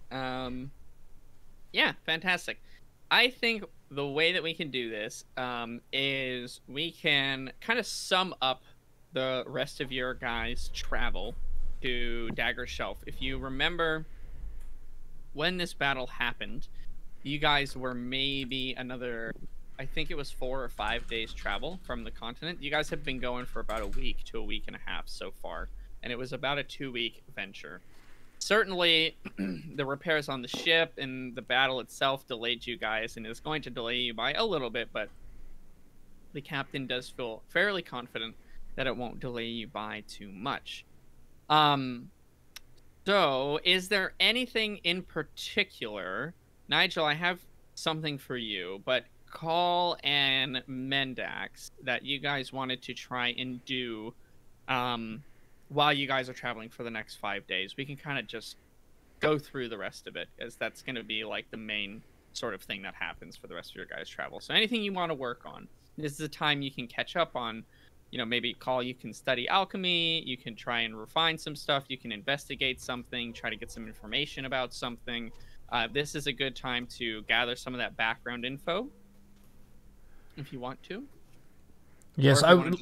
Yeah. I would like to also stay in tune with my physical fitness. I don't want to be too lethargic on this ship as it's traveling through. So maybe taking some quiet time in the morning before everyone is up and gallivanting about to get the scythe out, just feel its weight, maybe move a little bit, just stay fresh and tight, you know? Sure, there's definitely room on the ship for you to do that, especially early in the morning. The crew, or the ship rather, is manned 24/7. There's always or woman. It's always it's manned personed. or woman. It's personed at all times of the day and the night. Or birded. Or birded. I'm not going to go through all the details. There is quite a lot. It's populated. It's populated. There you go. Someone is working on the ship at all times. That's good. So you want to make sure that you stay in peak performance. That's good. Yeah. Anything else you want to try to do? Background information you want to try to get. If you want to try to learn more about Daggershelf, you can try to do that. If you want to learn more about alchemy from the books that you have, you can also try to do that. A couple of things. I would probably just ask Nigel of this, because I know that he was perusing the captain's library. Anything on Kenku, just out of a sort of curiosity, from a Kenku, wondering what other people say about Kenku. It would be kind of interesting to read about that, or any alchemical texts and so on. You can give me a D20. All right. It's going to be a 3. No. There's a brief encyclopedia entry on the Kenku with things that you already knew. Oh, thank you. Yeah, he doesn't have like a library. Certainly not anywhere close to like what the Lonely Spire was like. He just has Captain Snicklefitz. It's kind of his personal collection of just rare volumes and tomes and stuff that he's found over the years. So it's more like books that you would read for leisure, less so than information. Stories, things like that, legends, tales, poems, songs, all that kind of stuff. First editions, you know, prides himself on his first edition books that he has. Very good. Yeah. I will stay in peak physical condition. All right, sounds good. Yeah, let me know if there's anything else you can think of that you want to try to do. Mendax, how about you? I feel like, despite all of my, disdain for the kid initially, I'd probably spend the time kind of checking up on Jeremy, making sure he's okay, and trying to get some information from him about where he's from, that I can try to work out a way for Snicklefitz to take him home if that's possible. Mama Mendax wants to check on the little cub. Got it. I got it. think I'm fun auntie. I would say fun auntie. I don't For know. sure. Mama Like the Mendax party has aunt. kind of like a little zing to it, you know? A little zing. Party Aunt Mendax. Little zing. Party to it. aunt, I think, like- makes sense. That's the aunt who shows up at the party already kind of drunk, and she's just Exactly. super fun every time. Exactly. And your parents are kind of trying to keep the kids away, like, no, don't do that. Like, don't let Jeremy be in the room with Auntie Mendax alone. She'll let him try Yeah, but beer. you're doing more Mama Mendax kind of stuff because you're like checking on. Begrudgingly, that's the thing, because she's the party aunt. She Exactly. doesn't I want to don't be really helping out. want to. I'm gonna have Thank to you. get some evidence you, to Carl. begrudging Yeah, this. I understand. don't know. I It's a think lucky Mama dip. Mendax. It's a lucky dip. So, you might end up with an investment in your fund to go start a designer business. You might find yourself getting some life advice, or her trying to help you find your way home, or she might just puke on you drunkenly while you're going, and telling you some drunken stories. That's emotional support right there. I'm teaching them about vulnerability. Yes. It's an important life lesson. Sounds good. So that's how you'd like to spend your time. Got it. Mama Mendax. Got it. Sounds good. Okay, perfect. So I threw him off the side of the ship. I yeet Jeremy. no, you've joined Team Yeet Jeremy. Dang it. Okay. No, that's fine. That sounds perfect. Call, you have no problems, man. You do take it a little slow and allow yourself some recovery, but you heal up pretty quickly. Especially having Goop at your guys' disposal to aid in any further assistance with your healing. Oh! Okay, yep. I would also like to get a little bit more in tune with whatever the thing is that I have in my problems. The demon soul. Oh, okay. So you'll try to... How do you want to try to do that? Tell me what you're doing to do that. I would like to, in a sort of controlled capacity, try to just listen to that within myself. So try to initiate a rage and then just kind of feel what it wants, maybe what it is.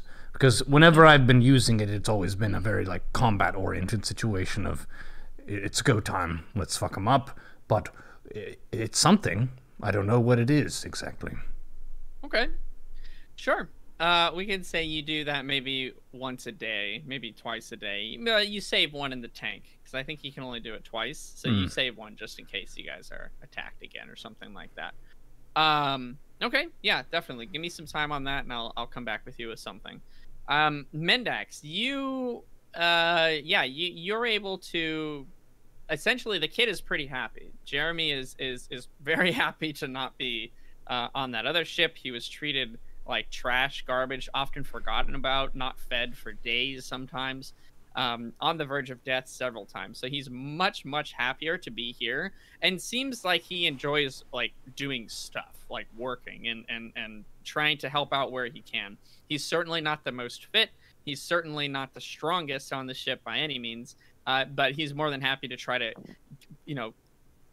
send messages between people or bring up cargo from the lower decks or some, stuff that other people don't want to do, really. He's very grateful for the opportunity to do so. You do learn that his parents, they are dead. So he has no home to go back to. The village that was raided, essentially they killed everybody and anyone who happened to survive, or the kids specifically were taken as fodder to be sold as slaves or whatever else, right? So he was one of the last ones, and oftentimes thought that he was just forgotten about there. So he is once again very grateful. He shows a lot of appreciation, and anytime you need anything, he tries to just see if he can help you out somehow, because essentially you saved his life, and he really appreciates that. One of the last ones? Does that mean I potentially could have blown up some other changed children on that boat? Not on that. For your sanity, no. You didn't blow up any kids on the boat. No. They don't all, their whole like organization's fleet was not out. You guys did not combat their entire organization. Definitely there were other ships, and he obviously has no clue where anyone else is. From what he knew, he was one of like the few that were taken, and they were all put on different ships.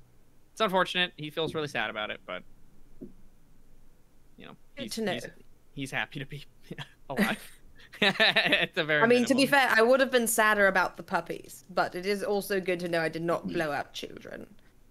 To your knowledge, yeah. No, you did not. No, you did. Just gonna leave that lingering doubt there. Just Allegedly. Little sprinkle. there could have been a 90% very sure cute you squirrel on that ship. I mean, there were some very pretty rats. Let me tell you, some grade A rats upon that ship, and they're dead now. And that is on you, and you're gonna have to live with that. Oh no. I don't give a shit about rats. Okay. Nigel's ratty, better fucking look out, because I will kill a 3-headed rat. I don't care. Wow. Two-headed rat. Well, he makes me so angry, I just assume that there's 3. He's annoying enough for 3s. If you lay your hands on Ratty, you'll also lose your eyebrows. Unless you want this hairstyle here. Watch yourself, Mendax. It looks I good. don't need to lay a hand on him to punt him overboard. Poor Ratty. Tensions grow within the Wayfarers. That motherfucker bit me first. He started this war. If he didn't want the smoke, he shouldn't have done it. That's not true. Nigel, just be thankful you have a good That's bone true. structure so you don't look like What a do you mean gangle it's not true? creature. I didn't bite him. I reached down and he bit me. I think you were trying to kill him. If He I was simply remember. defending his person. May have been trying to. I think you were trying to kill him. If memory serves, you were trying to like smash him or something. Oh, like come that. on. When has Mendax ever tried to kill something?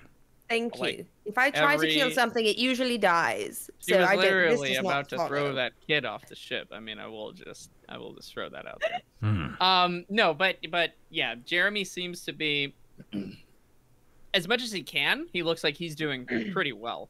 He definitely is not like the bratty kid of this city where, you know, his life has been obviously changed forevermore, and he had to go through essentially hell on that other ship of just being absolute misery, thinking he was going to die every day, and now he's at least in the hands of like decent people. I'm not going to say good people, but decent people, who won't just, you know, use him for fodder or sell him off or something like that.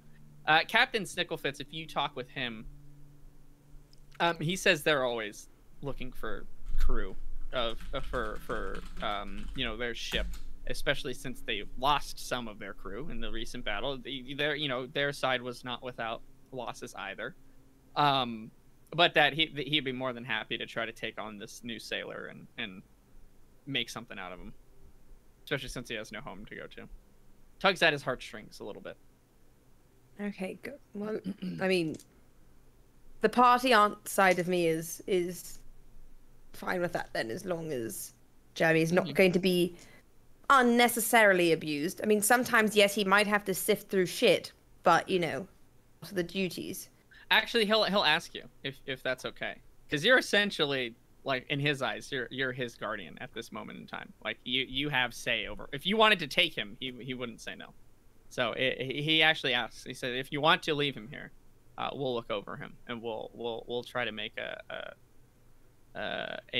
sailor out of him. A salty sailor. Yeah. But if you want to take him or whatever else, that's up to you. No, I don't think hunting a Lich King, even I wouldn't take a child to do that. Well, he's probably much safer here with Captain Snicklefit, so as long as the child is happy here, I would request that he be allowed to remain. And if he's not, then, you know, don't sell him into slavery, I guess. No, he says they don't do that. So you don't have anything to worry about in that regard. He's more than happy to take him in. Yeah, okay, fantastic. Nigel, we'll do your kind of section a little bit here. You and Captain Snicklefitz had talking previously about that pact magic, about learning how to perform and what's involved in how to essentially make these contracts with other people that essentially bind to their soul. And you have a physical representation of that contract. It's not documents that you sign. It's nothing like that. It's a physical pact that you make with another person that's magically reinforced. It is a school of magic that is not often taught, and Captain Snicklefitz gives you, in fact, a couple of books that have been handed down in his family from generation to generation on the topic, and go through some very basic sort of the rituals that are involved with it. Minor sort of pacts and agreements or contracts that you make with people, once you are skilled enough, you can do sort of at whim. You don't need to set up any ritual, but larger or more in-depth or more severe contracts and pacts that you make need to be kind of set up, and there's a whole thing that goes into it. But he has one day, when you guys are going through, he has sort of a little bit more time to show you and kind of go over things with you. So he invites you down to his office when you have some time, and he'll kind of explain things for you. So you show up and enter the room, and you actually, if you recall, so you the character, not Nigel even, because Mendax had stolen that memory from you, if you remember. When you made the pact with Captain Snicklefitz, that's the one that she inadvertently, as she was learning her power that she had, or this potion, inadvertently, that's the one that she took.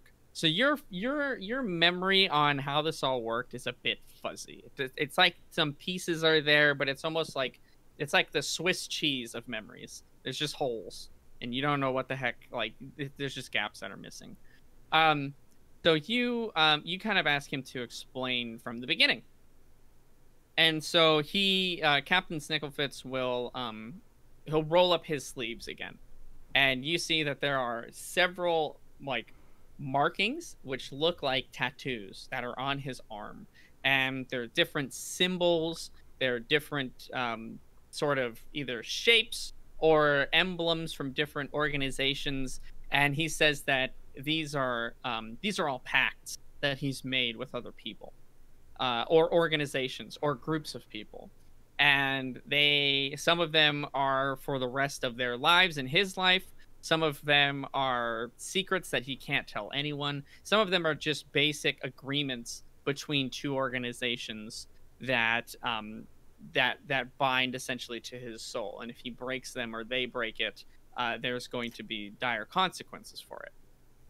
He explains that you can make a pact over essentially anything that you want, so long as it is agreed to by another willing person. You can't force a pact on someone else. You can't, you can't cast a spell on them and force them to agree. Any sort of enchantment like that does not work when you're establishing a pact with someone. They have to be clear-minded, totally of their own free will. People have been coerced, like saying, accept this or else this will happen. And that is still their choice to make, though. They could still say no, and that is considered to be, of their own free will, essentially. But no, like drugs, nothing like that. You can't drug a person to get them to accept a pact. They can't be drunk or anything. And he'll actually ask if you remember the pact that you guys made for the key that he lent you. He said, you remember, I lent you this key to go down to my office and lent you a book to read. Do you remember that? It's all rather faded, actually. I'm not sure if you're aware, but Mendax has come across some interesting powers, and suffice to say, she took a memory of mine. So afterwards, she filled me back in, but it's a game of hearing it third hand. So I immediately understood that this was a very important thing to try and follow, and made haste to return the key and the book as soon as she told me about it. But it is not my own memory. It is simply something I only remember from her retelling me after taking the memory from me, as confusing as that sounds. Yeah, he'll kind of look at you a little funny. He said, well, you are all very peculiar bunch, but well, I'll show you again. It's fine. It's of no consequence. And he'll say, roll up your sleeves. And he'll kind of turn your arms over, and you see again his arms are they're covered with them. They're everywhere. This guy has made, if they're all packed, this guy has agreements with possibly hundreds of people out in the world. And that's just the stuff that's on his arms. And he turns your arm over, and he actually stares at your left arm a little bit, Nigel. And he goes, "Son, you didn't tell me you already made a pact with someone." And he's referring to the tattoo that's on your left arm that says, "Don't forget the spoon." This is a pact? Huh. Clear as day.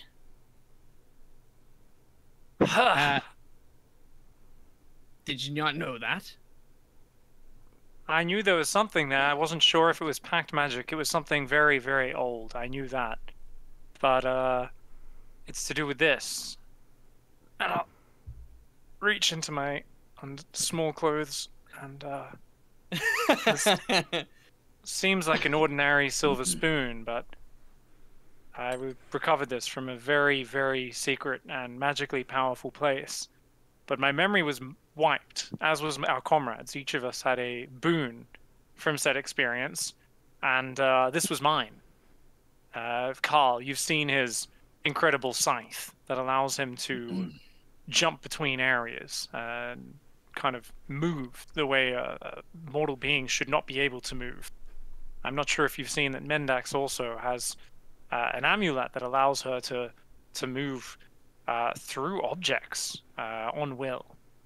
I, however, have this silver spoon, and I have been absolutely unable to figure out what it's worth. I know that a goblin I came across seemed to put a very high value on it of several hundred coins, but he would not reveal what it was for or what it did. I've tried giving it away and experienced excruciating pain when it left my person and another held it.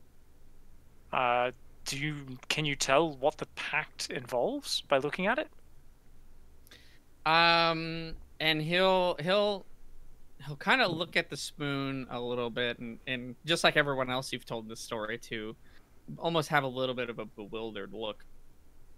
And when you ask him if he can see what the pact is about or what's on it, basically, I'll try to see if I can tell you any details. And he turns your arm back over, and he sort of presses his, like, one of his gnarled fingers, right? He's got these long nails that are almost to points. So he kind of presses it and like rubs, almost like he's trying to wipe the tattoo off. But it doesn't disappear or anything, but he's just trying to, almost like reading Braille in a sense, right?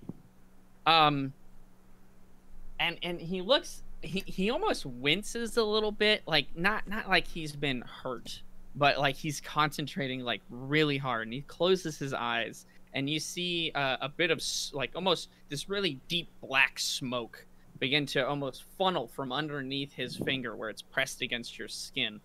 And again, nothing happens to the tattoo. You don't feel anything, nothing painful, but you do feel sort of this, almost like when you're really close to a fire, but not close enough to get burnt. It's hot, but it's not like searing pain. You're not in any danger, and it doesn't hurt. But it's strange, and this smoke is just billowing up, and as it raises a few feet, it kind of dissipates into the room. And he's kind of sweating a little bit, and he does this for maybe a minute, and until eventually he just, as he's kind of doing that, just, ugh, I can't read the magic, boy. And he says, it's too strong even for me. I've not seen a pact this strong in ages. Certainly it's beyond anything I've ever been able to perform myself. I guess I should have expected as much. As I said, all of our memories were wiped, and this came from an ancient place of great power.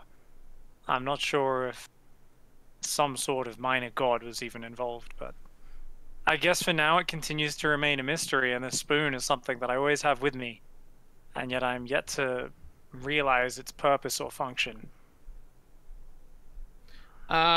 He'll say, I wish I could help you, Nigel, in understanding what it was, but I mean, this is deep magic. I just really hope I can impart on you exactly how strong this is. You're talking about something, you know, life. It's bound to your soul, boy. It's bound to the rest of your life until you either complete whatever it is that the pact was agreed upon, or there are some pacts that have no end. There are some pacts that are until the end of your days. But one thing is for sure: when you made this pact, Nigel, you were fully aware of what you were signing up for. So I hope it was worth it, or it's something important. And he kind of looks a little defeated, right? Because he wants to help you. He wants to like try to solve your problems that you're having. But he does pile up a couple of books. He said, Nigel, you can have these. These were handed down through my family through generations. I don't plan on having any children myself, but if it might help you in your travels and help you understand what it is that you've signed up for, please take them and take them with you and learn. Captain, you may feel, I can tell you sound a little disappointed, but this is well beyond what I expected. My comrades have laughed at me, treating this spoon, ordinary silver spoon, with such respect, but you can tell that I understand there is a deep magic here, and I have even before I experienced the pain from separating myself. And that is why I will continue to keep it stored in my safest of vaults, with me at all times.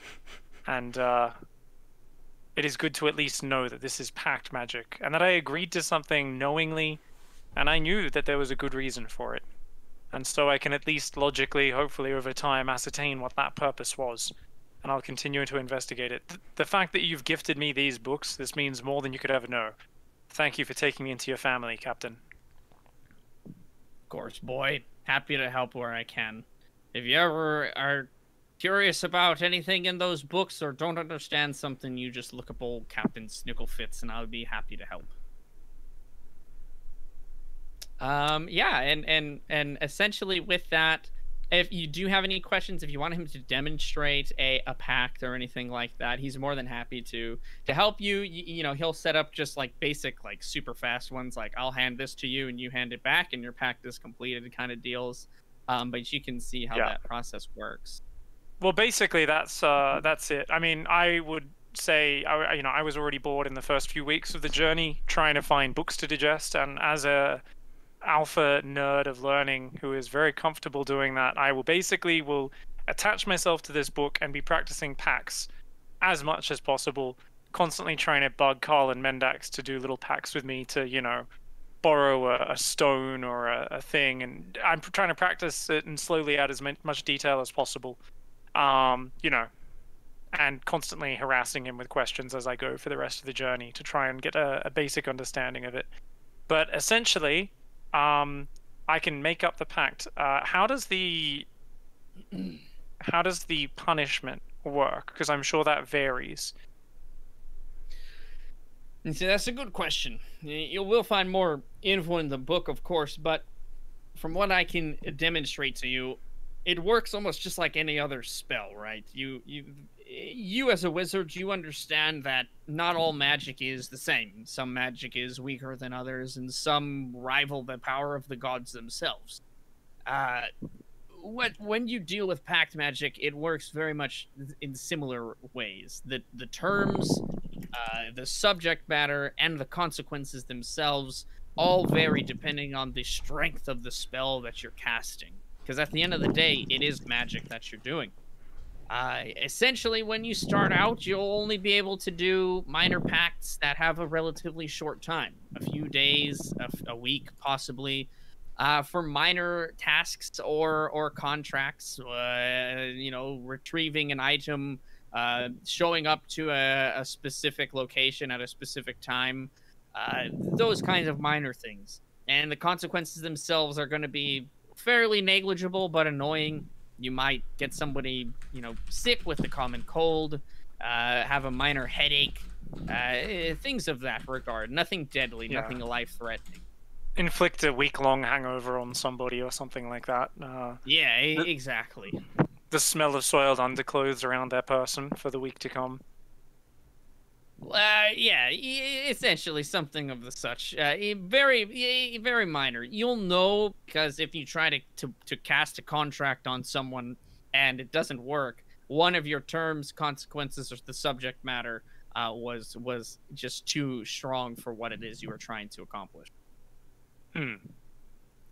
All right. Thank you very much, Captain. All right. So I'm gonna nerd out kind of practicing those basic packs for the rest of the journey, and that should be cool. Yeah. Sounds good. You as a wizard, I mean, this is again where your class like really shines and excels. You literally can like these books aren't overly difficult for you to understand and learn. It's a very new knowledge to you though. And these are handwritten. It didn't even it doesn't look like it was mass produced like at printing press kind of locations or even through magically enhanced books that will write themselves. It looks like these are the original copies of these books. So it doesn't seem like, you know, again, this information, you've heard of this type of magic before, but only in like, you know, it's nothing legendary. Like that's another thing, right? Like nobody really wants to specialize in pact magic because it's essentially been phased out in the world that you guys live in, for just more traditional contracts and things like that. But there are still few practitioners in the world. But it's a school of magic that you have not become the most learned about, Nigel. So you're actually kind of excited. But in a way, it's almost like the accounting of magic. Like it's not super interesting to like most wizards are engrossed in creating illusions or you know fire and things like that. So this is like the accounting of the wizard schools of magic. The nerds of nerds might be interested in pact magic. Yeah, but yeah. Well, this is definitely something that'll do that. So I'm just gonna add pact magic tomes to my my inventory. Yeah, absolutely. And I will actually even after a day, so you can in your spell book you can write down spells. It costs you some amount of gold in materials and then time as well, but you can just like learn spells by copying them into your spell book. So we can go through the how much it'll actually cost you, but I'm gonna message you over a spell that you can actually put into your spell list. Ooh, In just a very nice. bit here. But You've it is gained the profession essentially- notary. I know it's essentially pact. You can call it we'll call it minor pact, like minor contract or minor pact will be the name of it. And so if you want to write down this note for you, and I'll also just copy paste and send it to you on our chat here. But bam. You can essentially do the lowest level of things. It's kind of those first consequences he was talking about. The maximum timeline you can do is up to 1 week. The subject matter can be only minor things, such as again showing up to a place at a certain time that's within the area that you're in, delivering a note to somewhere nearby or to a friend that they know, things like that. And failure to perform or uphold the contract that you put on someone will result in like very minor consequences such as headaches, maybe a slight sickness, feeling a little under the weather, maybe one level of exhaustion kind of things. But it'll be very flexible, so we'll have to kind of do, you know, come up with what sounds appropriate. So I'll have a lot of say in exactly what you're going to be able to do, but if you want to do something, you let me know. But this will take up a level 2 spell slot to cast. So it is a little bit heftier of a spell, but it can be pretty good. All right, fantastic. Is that in the will that be just I should be able to find pact magic, or will I not be able to because it's No, this is something I made up. So this is not in okay. there. Cool. Yeah. Yep. Fantastic. Custom spells. Add it to the Yeah. character sheet. Wow. Put it in Very the fucking cool. Awesome. Yeah, so that is basically going to be your guys' trip to Daggershelf. You are able to again, the rest of the journey is fairly without consequence. You guys are free to move about and do as you like. Call, you've been training. Nigel, you've just been kind of absorbed in these books, and if you want to, you could even start trying to cast some of this like of these pacts on your friends if they are willing to be subjected to it, things like that. Again, it has to be with a person that's willing and of free mind to do so. But if you want to do that, you're more than welcome to. Mendax, you've been looking after Jeremy, making sure that he's acclimating just fine, as well as just kind of, you know, relaxing a bit after your guys' kind of weary travel. But if there's anything else you would like to do before you actually make it to Daggershelf, let me know now, because you guys are. If not, we'll just be there. I'm ready. Good? Bendax, good? Okay, cool. You guys know that you're approaching the continent, again, known only as Daggershelf, because of the sky and the way, even the environment that you're in begins to turn as you begin to approach the continent.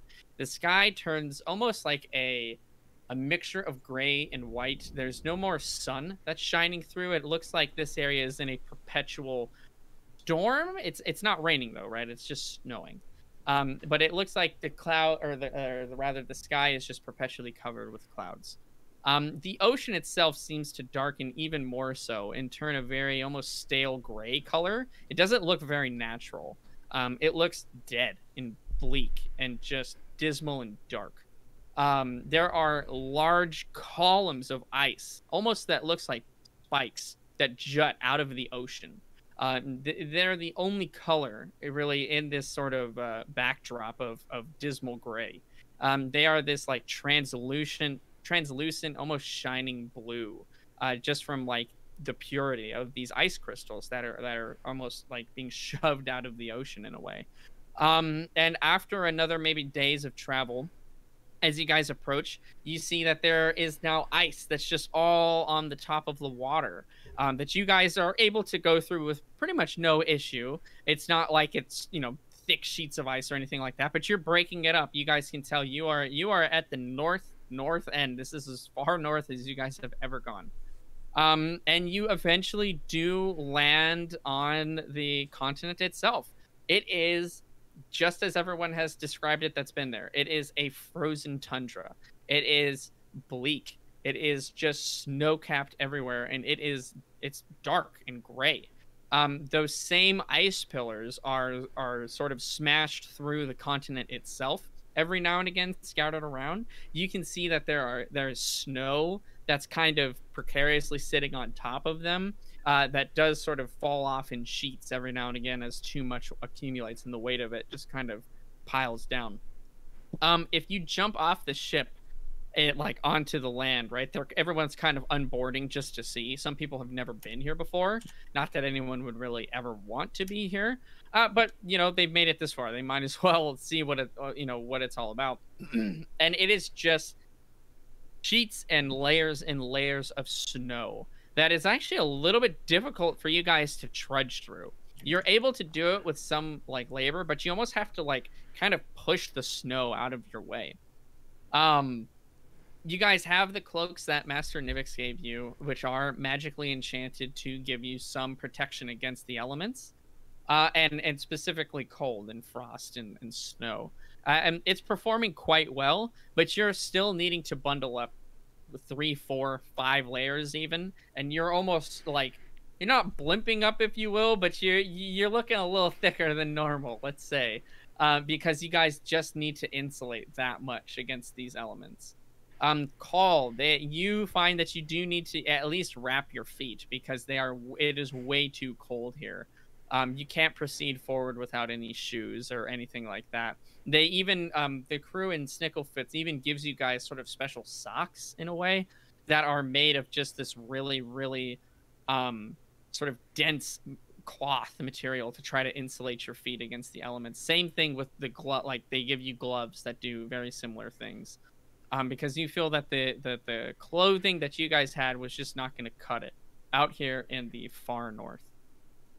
Yeah, you guys can sort of get off of the boat. Everyone is, you don't have to leave yet or anything, but if you kind of get a bearing of your surroundings, the first thing that sort of comes to you guys is beyond the wind, there is just no sound. There is a little bit of movement of the ocean as it's kind of lapping against the ice that's next to you guys. But besides that, there's nothing. There's no birds. There's no beasts. There's no insects. There's nothing. This place is just cold and dead. Far beyond the And north waves, through the isles and seas, and we have found our way. I would like to lift the lantern of lich seeking to see what it does. Yeah, you lift the lantern. Any one of you can activate it, so Call, you do so. And immediately these almost like phantom green, slightly teal flames appear from inside. And there are those vents that are on the top that we discussed earlier. The smoke itself is also this sort of really almost emerald green color and very thick as it pours out and up.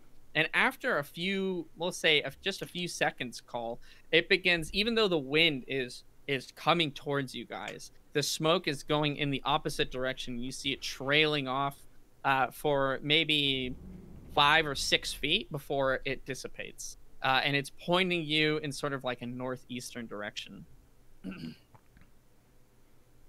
We ride north and east then.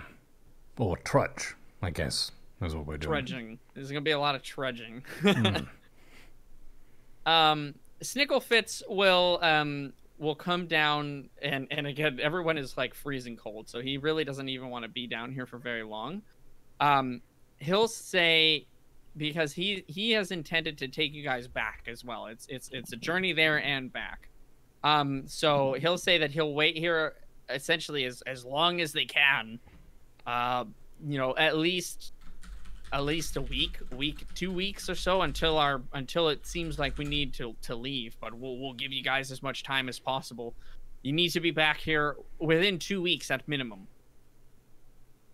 Otherwise, we're unfortunately just gonna have to shove off. At maximum? Yeah, at maximum. Sorry, that's the correct word. Very good. 2 weeks. You guys have 2 weeks. At 2 most. weeks to get there and back, at most. Otherwise, we get frozen to popsicle form. Yep. Don't let the ice all right. freeze you in while you're waiting for us. I'd like to come back to a boat that's able to sail. Though I'm sure you know more about that, Captain, than we do. And he'll say, "Oh, don't you worry about us. We'll be just fine over here in our nice cozy boat. You're the ones that are gonna have a bit of a hard time." And he'll make sure that you guys have enough provisions packed for the journey. There were extra provisions and extra provisions packed on the boat to make sure that not only you guys had enough food and materials necessary for the trip up there and back, but also for you guys to survive literally without being able to forage for food anywhere. So you guys are packed to the brim. I mean, every space, all the space that you guys have in your bags is being just crammed with food and different sort of things, fire making implements, a little bit of shelter, whatever they can muster, and you guys can take on to pack extra. Call, they hand you a full extra bag that you can carry as well, and even a third bag if you guys are up to it. But they want to make sure that you are not going to run out of food, because if you run out of food out there, you're going to die, because there's nothing to eat unless you start eating each other, and we're not even going to get into that one. All right. Well, we've only got 2 weeks. We've got our path ahead of us. We've got this lamp. We need to go and find this lich spirit and end it. Yeah. Is there anything that you guys want to do before you part ways with Captain Snicklefitz and his crew? This is going to be the last chance for you guys to do so before you guys return, if you return. Captain Snicklefitz, send my regards to Kaveka. Aye, lad, will do. Thank you. That's all. Well, I'm freezing. Good luck. And he'll just kind of go back onto his boat and start barking orders for people to get the hell back on and down to shelter for the freezing. Is Jeremy down there, or is he still on the boat? No, Jeremy did not come down. But if you want to say to goodbye to him or whatever before you head off, or whatever you want to say, you can. I am going to say goodbye to him, and I'm going to give him 5 gold. But I'm going to tell him to keep it secret. Keep it safe. Wow.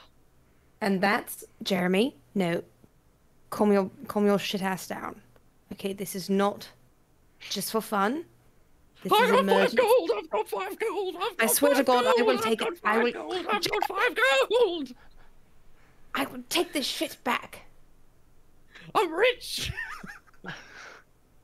This is why I'm not having children, Jeremy. No. No. I'm going to bop him on the forehead. Just like rubber fingers him on the forehead. Just calm down. You keep this good. Of course, miss. I'll keep it Keep secret. this No one good will with know. No one will know. It'll be You all work secret. hard. You work hard on this ship, but if for whatever reason you ever become unhappy and you want to leave, you use this gold and you make your way to the Lonely Spire. There's a Master Nivix there, and you tell him I sent you and Nigel sent you. Oh. All right, miss. I'll do that. Thank you ever so much. And I swear to goodness, if you spend that on candy or whores, I will beat the living shit out of you when I come back. I'm just saying. Oh, don't you worry, miss. I won't betray your trust. And he'll give you a big hug. Oh, thank you, miss. Thank you so much. Please come back, all right? Making me less likely to do so every second longer this hug lasts. Of course, miss. Of course. You be safe. And he'll, like, you know, blow his nose. Be safe, miss. He'll just wipe it off on his shirt. All right. Goodbye then, Jeremy. Goodbye, miss. I'm going to leave. I'm going to look a little bit disgusted at him, but also a bit happy that he has something to fall back on. 5 gold will get you anywhere in this world. I mean, he wasn't far. Like, if he could go back to where we started, you know, where we got picked up, I feel like 5 gold would get a child. Oh, too. no, yeah, that's very good. That's a lot for him. Like, that's a lot for anyone, actually. So, it's, you know, definitely not bad at all. 1 gold is I think it's more not than a bad. day's wage, right? I feel like I spend a lot at the tavern, though. I know I've spent 10 gold in one night at a tavern. Yeah, Well, you guys... if you're a mud digger, you know, you're kind of there with your hands moving mud from one hole to another. You're not getting to go down to the tavern so much. That's more if you're a craftsman or a well-paid laborer. You know, you got to have a trade or something, I think, to indulge in such activities. Yeah, the dwarves of Tolkarbot all had, you know, really, we'll say more extravagant jobs. You know, a lot of them were forge masters, and that does not pay a little bit of money. The dwarves are not the dwarves of that region are poor. Let's put it that way. They have plenty of money. Oh, they ain't no broke-ass dwarves. No, they have plenty of money. They are not hurting. Yeah, but you give Jeremy a small fortune for basically what he's concerned. He's now one of the richest people in his village. Well, before his village all died, but you know, now I mean, he he's could really have like a shilling and be the richest one now because everyone else is dead. So That's true. Yeah, that is true. But yeah, we'll say, are you guys still good on time? Are you? How are we looking? How are we feeling? A wizard leaves whenever he desires. I have as much time as we want. Okay, I'm still very good cool. for at least like another 50 minutes or so. Okay, awesome. Then we will do we'll start your guys' journey into the Daggershelf. So the boat does kind of depart a ways. They don't want to be right up on the shore for fear of essentially what Nigel said. They don't want the ice to form up around their boat and then they can't move out, or they have to really, really work hard. So they're just going to be out at sea a ways and come back every few days to check and see if you guys are there. Is their plan. Makes sense. What is your guys' plan to try to get through this? It is Arctic wasteland to the extreme. Is there like an order you guys want to move in? You're not necessarily afraid of any danger. You don't know that there aren't things that will attack you here necessarily, but from what other people have told you and sort of the wisdom that Master Nivix imparted on you guys is that nothing lives here. There is no life that can survive on Daggershelf. you've not seen that, you've not been here before, so you don't 100% understand that, but you feel pretty confident that you're not going to be jumped by bandits or something like that. What about polar bears? Nothing live. I totally heard alive. pandas at first. Like, you're not going to be jumped by pandas, and I was By like, that doesn't pandas. make any sense. Pandas are definitely not going to attack you, I promise. What about deranged fur seals? Nothing lives here. Nothing can survive in this land. What about killer winter even- birds? What about Not even- disease? Nope, everything dies. What about bugs? Disease is basically a form of parasitic life, usually, if it's the case of a virus. So, without life, disease cannot exist in its absence. Technically, Mendax? Yeah, take that. Okay, nerd. Oh, he is a wizard. Excuse you, but I have seen moving pictures where people delve into the Arctic, the Antarctic, and they unearth ancient spores, which then create disease. So it could still be here, but hibernating, and now we are the life, and so if life is here, then disease can also be here. You guys unearthed the thing. There's now a fourth party member. Exactly. What? There's 2 Nigels. What do you do? It's okay. We have Goop with us. I'm sure he'll be able to heal us if it happens. There you go. But anyway, back to the point. I think we simply walk. Yes? Should we Okay. move our legs for once? Should we make some progress rather than shooting the shit? You're already very cold. Shouldn't we walk and shoot the shit to stay warm?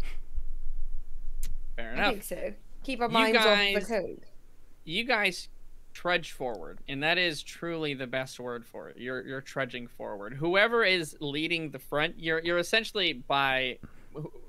I'm essentially assuming that Call is in the front, pushing through the snow.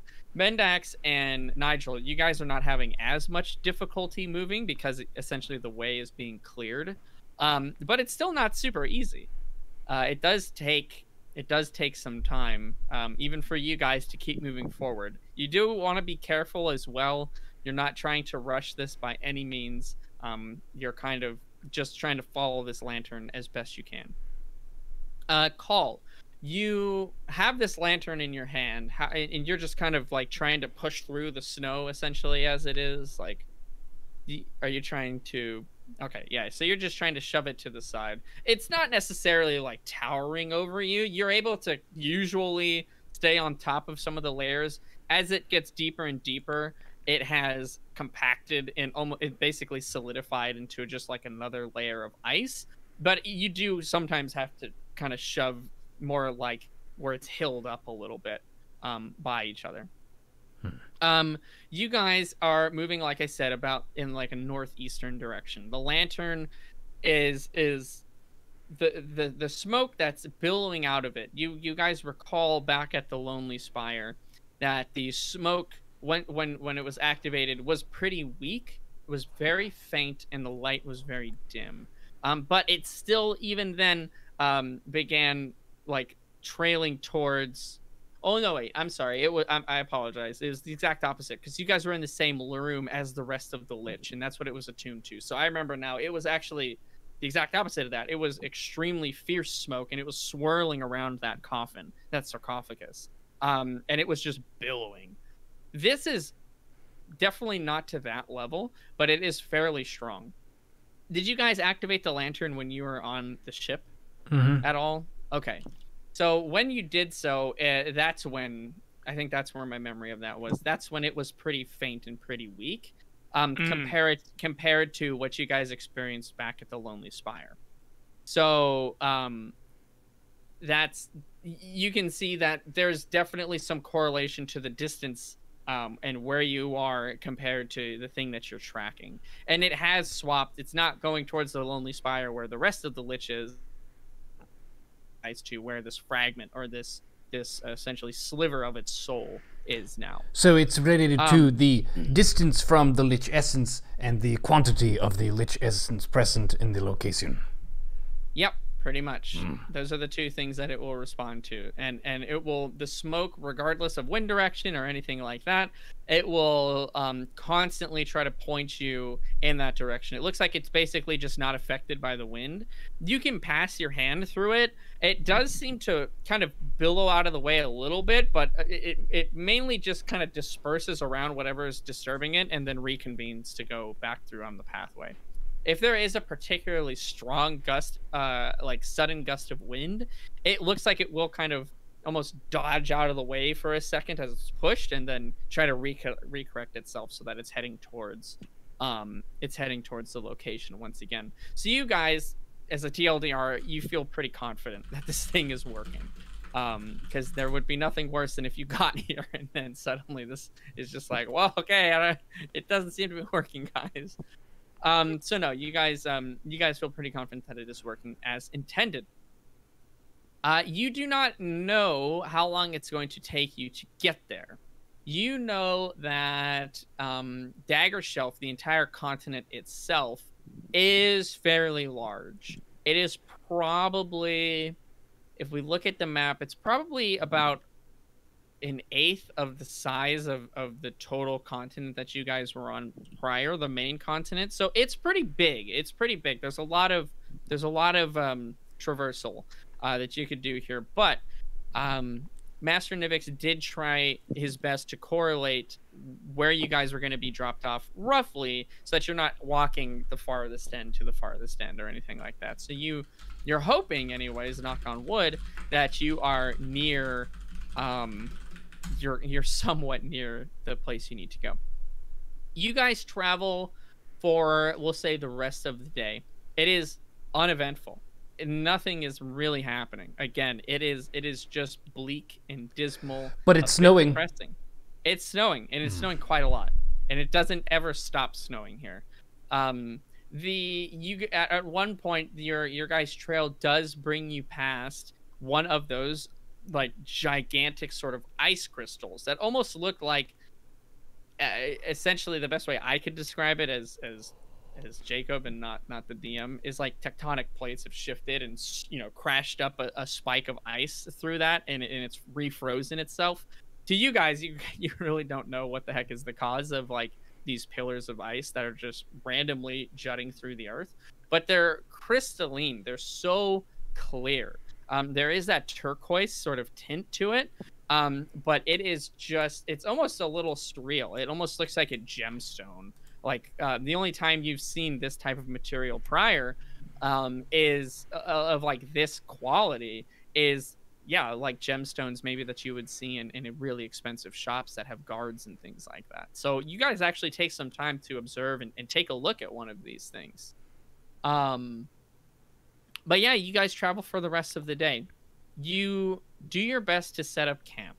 Let's have Call roll a d20.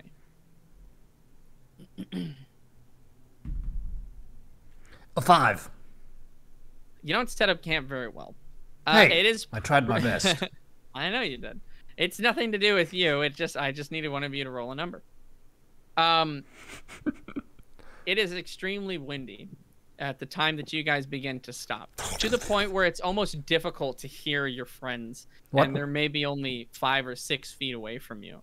You guys do your best to almost bank up some snow. You clear out an area, and you do have some makeshift, not like tent like you would stake in the ground, but tent making tools where you can diversify the way that you guys make this structure, and it does provide a little bit of resistance against this wind.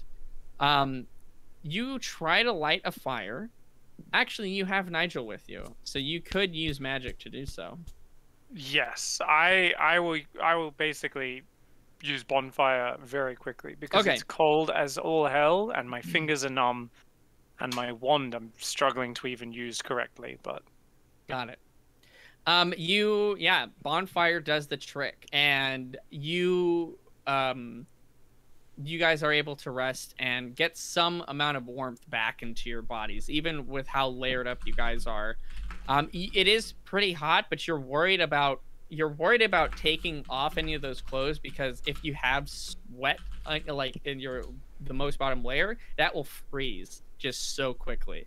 And you're a little concerned with being able to do that.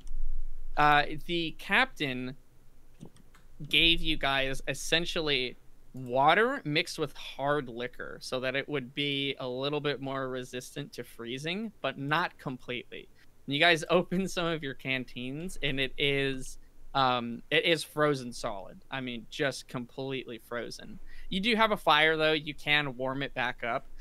You guys have certainly taken breaks throughout the day. There's no way you could have just continued going nonstop.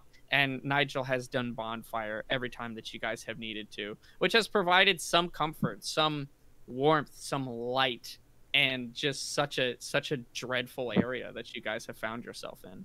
Truly, this is probably the most depressing place you've been to in your entire lives. Yeah, and because of obviously we want to make haste, we don't want to be here very long. So I imagine we're getting quite thirsty as we go because we don't want to stop to make a bonfire too often. But that's the only way we can actually get a drink, is essentially drinking boiled water. Having to melt it. So we're kind of every however many hours, 3 hours, it's like non-stop walking, parched in this dry, frozen landscape with water everywhere that we can't actually consume. But then we're just kind of like quickly bonfire, boil some water, drink it, and then kind of keep moving again. So it's kind of the same cycle over and over. Exactly. I mean, you really hit it on. That's exactly what you guys are trying to do. And every time you are able to boil some water and it cools down very quickly, so you actually drink it almost out of that boiling pot, and you're not like burning yourselves, but it's shocking to you how quickly. The first time you guys did boil some water, you let it sit for too long and it started to freeze again before you guys had even had a sip. So you realize you actually have to drink this kind of fast. As you've been able to thaw out this sort of liquor plus water, that sort of really warms you guys back up. The alcohol constricting your guys' blood cells kind of really just makes you feel flush. So that puts a little bit more pep back in your step, a little bit more joy. And so you guys feel a little bit happy that you have that, but you do want to ration it a little bit. You don't want to drink it all so that you don't have any for the return trip. But yeah, you guys are able to essentially set up a makeshift camp. It's pretty miserable conditions, to be honest with you. We'll say that you guys rest. You're not really even... Do you want to do watches?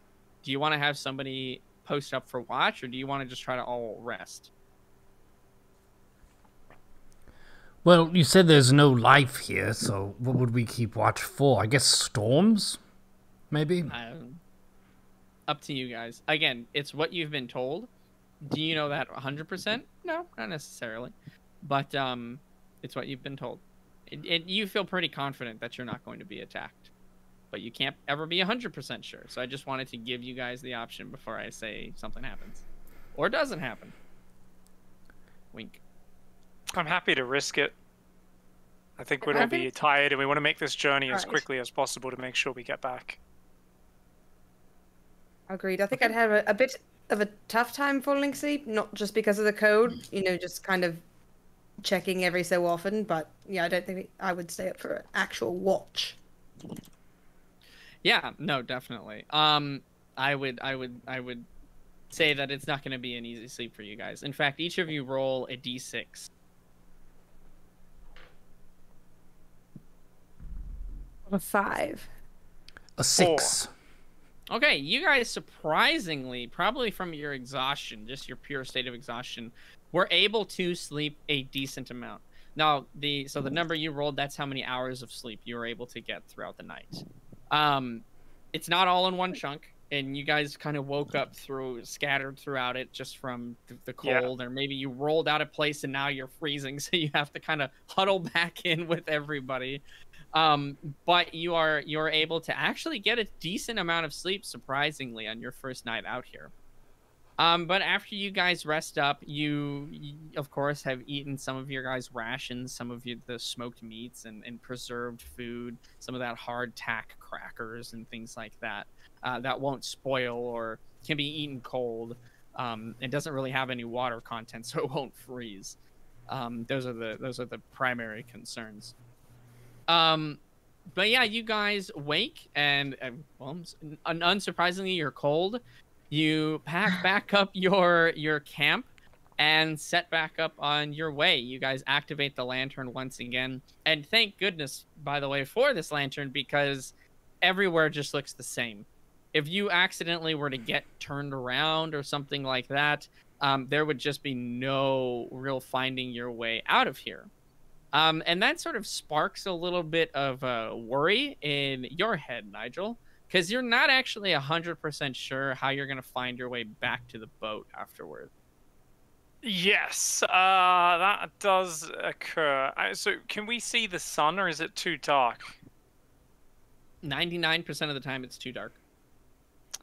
Cool. Do we have a compass? Carl, Mendax, does anyone have a compass? Wait. Let me check. I have a crowbar. No compass. Yeah, I've got rocks. I've got Earthworms and Where to Find Them, volumes 1 through 6. I also do not have a compass. Why are you asking about a compass? How are we going to get out of here once we've got the Lich's spirit? Well, will the lantern then redirect us back to the tower? Because if we take care of this, will it not at least point us in the direction of the Lonely Spire? And It could, but bring that's us not back to the necessarily river? the same point in Daggershelf as where the ship will be. And that is true. We could always Yeah. have Nigel just shoot a bunch of fire magic to create a signal for the ship. Yeah, the problem is we still need to get to the shore. So, I mean, obviously I can shoot out some fireworks and things, but let me just That's look only through if the my notes lantern here. works. Yeah.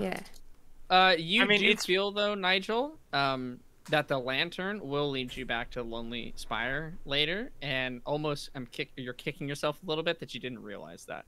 Like, damn it, I should have been the one to think of that. But, you're right. It won't lead you. It won't right back to your ship, but at minimum, it will lead you back to the coastline. Okay. Good. All right, it should lead us back to the coastline at least, but that'll be our only way of navigating, because we cannot see the sunlight, we don't have a compass, and everything looks exactly the same. So, no matter what happens, let's not lose that lantern. You also realize, Nigel, that this is if it wasn't a do or die before, it really is now, because if you somehow manage to fail and have to try to turn around, it probably won't lead you back. So you have to succeed or die trying, either way. Yeah. And we're trying to capture its spirit, right, guys? I'm just trying to remember here. We're trying to capture it. Do we remember how we were going to do that? Does it go into the lamp? Is that what captures it? Probably ask nicely. Hopefully. We could stab him. Consults All notes that, after when in a 2-month break. No, you guys know. You remember. So this was the entire machinations of the purple rings that you guys have. Oh, yes. If you kill it, it will absorb the spirit and the soul of this of powerful, almost legendary level creatures that you guys destroy. Right. Okay. Cool. So we just need to defeat it, and then that will do the trick. Yep. Okay. But yeah, now we are on a one-way trip. We've got no way out of here unless we defeat it. We've got no way of finding our way back to the coast. So, yeah, Right. let's kill this thing. Yeah, it's windy. I mean, right, the wind is blowing, so even if someone were to leave a piss trail, it would not. Instantly gone. Okay. Instantly gone. We could find a bunch of. No golden road then. We could find a No bunch of yellow brick huge road. boulders. Huge, massive 20-foot boulders. Just a big line of them. I understand you haven't arm wrestled anyone in a little while, Carl, and you're, I guess, bursting at the seams to show your strength, but I'm not sure while we freeze to death and run out of our limited rations rolling boulders around the countryside, best idea. Sure, that's a fair point, but what about medium boulders? That's an option. Have you guys spotted any boulders so far? No. But Okay, we'll keep if an we eye did, out. we could make a trail. Okay. Yes. So you want to keep an eye out for boulders. I would like to. Okay. I will keep that in mind as you guys continue your travels. Nigel, go ahead and roll me a d20 as you guys are traveling for today. I'm not sure if that's a number. It seems to be a straight line. Not sure what that means. That means that we found one boulder. Oh, one boulder? Yes. Is that the number? Yeah. Is that... You rolled a 1 on the boulder. I see. Okay. Somehow the swirling cascade of winds and snow gets worse. You didn't think it was possible, but wow, impressively so, it is actually much worse than it was yesterday. Travel is about half as slow as you guys were going yesterday, as the snow is actually filling in faster than Call sometimes can push it out of the way. So now Mendax, you and Nigel both do need to start moving snow aside as well. You have to take basically twice as many stops, as you're not just machines. You need to rest, you need to drink and even refuel yourselves. But yeah, you guys feel like you've barely gone anywhere before you are just at the point of exhaustion and can go no further. Mendax, give me a d20 roll for the camp that you guys set up. You encounter no boulders that you can see. What? It's potential that there. Bullshit. You see no boulders. It's just these worst. pillars of ice. It's ice and snow and gray clouds. That's all you can see. Godforsaken land. Not even a single boulder. Shit-face. Not even a single Swear. boulder. Just like the peasants arc. Alright, I rolled a 19. That's a very good camp.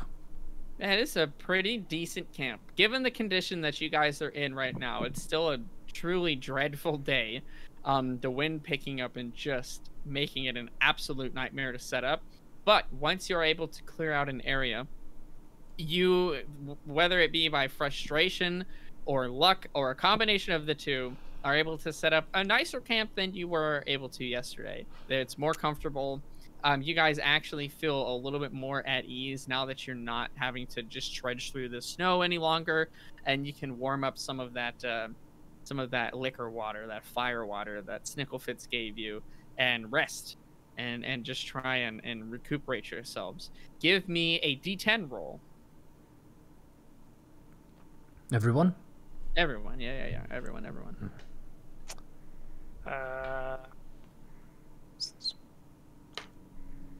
8. Okay. I got a 1. Oof.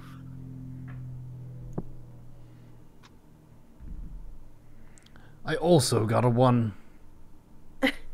Damn. Okay. Yeah, I'm trying to. We stayed up chatting all night, just Yeah, you tittering guys- and gossiping. You guys were just not able to sleep a wink. Meanwhile, Nigel, who I guess is in the middle, the most comfortable spot, is just The Nigel sawing- sandwich. sawing logs, dude, snoring away. He's just not a care in the world. He's all bundled up and cozy. Meanwhile, you guys can't seem to get comfortable. Mendax. You don't. Mendax. Do you remember that time? What? You're going to wake Nigel. Mendax. Yeah. Do you remember that time when I visited that druid's place and I had a fungus and it made me feel strange? Oh yes, the hot druid babe. Yes. I've just thought of something. What? I thought she was pretty, but I never said anything. I was trying to wingman for you. We I couldn't know. work that I was out. nervous. When this is all over, we can go back. But I'm a bird person. No, you're a person. You're good. I'm going to say man, but you're a good man. You're a good Kenku, Carl. You are dependable. You are strong. You are brave. You are honest. You are funny. And she could do a lot worse. And if she's not into it, I will slap the shit out of that silly droid bitch. Wow. God. It's good to know that you're in my corner.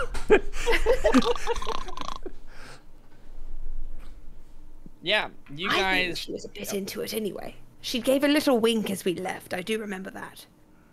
She winked at you, Mendax. Yep, I know, but it could have been passed on. Could have been a telephone wink. Yeah, it happens. Yeah, I'm sure. Oh, you know what? That's right. That just happened the other day. I remember now. Every girl does that. I think if everyone here, I would know. Uh-huh. That's true. That's true. You guys are, unable to really rest almost at all. And Nigel wakes up just refreshed and woof. You guys ready to go? Ready for the day, Meanwhile, Call, you and Mendax are just misery. Oh. Question. If we had the Nigel sandwich, who had the back end of the sandwich and who had the front end of the sandwich? Depends on your perspective, but I don't know. You guys can pick. I take rump side. I'm going big spoon. Oh, I see. Yeah, you can. That's fine. That's fine. You can big spoon, Nigel. No problem. I feel like there's a safer zone. Yeah, true. Yeah. So, Nigel, you can see that your comrades have not slept almost at all. Oh, I'm sorry. Did my snoring keep you up? No, maybe. It's fine. It's fine. No, it's okay. Was it loud? Yes. Was it invasive? Also, yes. Was it maddeningly annoying? Absolutely. But we had important things to discuss. It wasn't all your snoring. Fair enough. Well, I mean, it was definitely comfortable. I felt very safe between you two.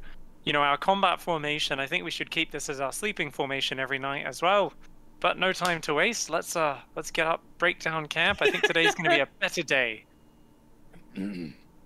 Yeah, Mr. Well Rested. Call, give me a D20.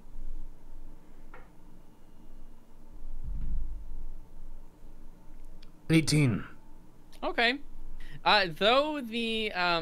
Though your guys' rest was not very comforting or existent at all, the winds have died down significantly. It's basically just a light swirl of snow that's around you. So you're able to, though you're very tired, you are able to make much easier progress today, as very little new snow has fallen.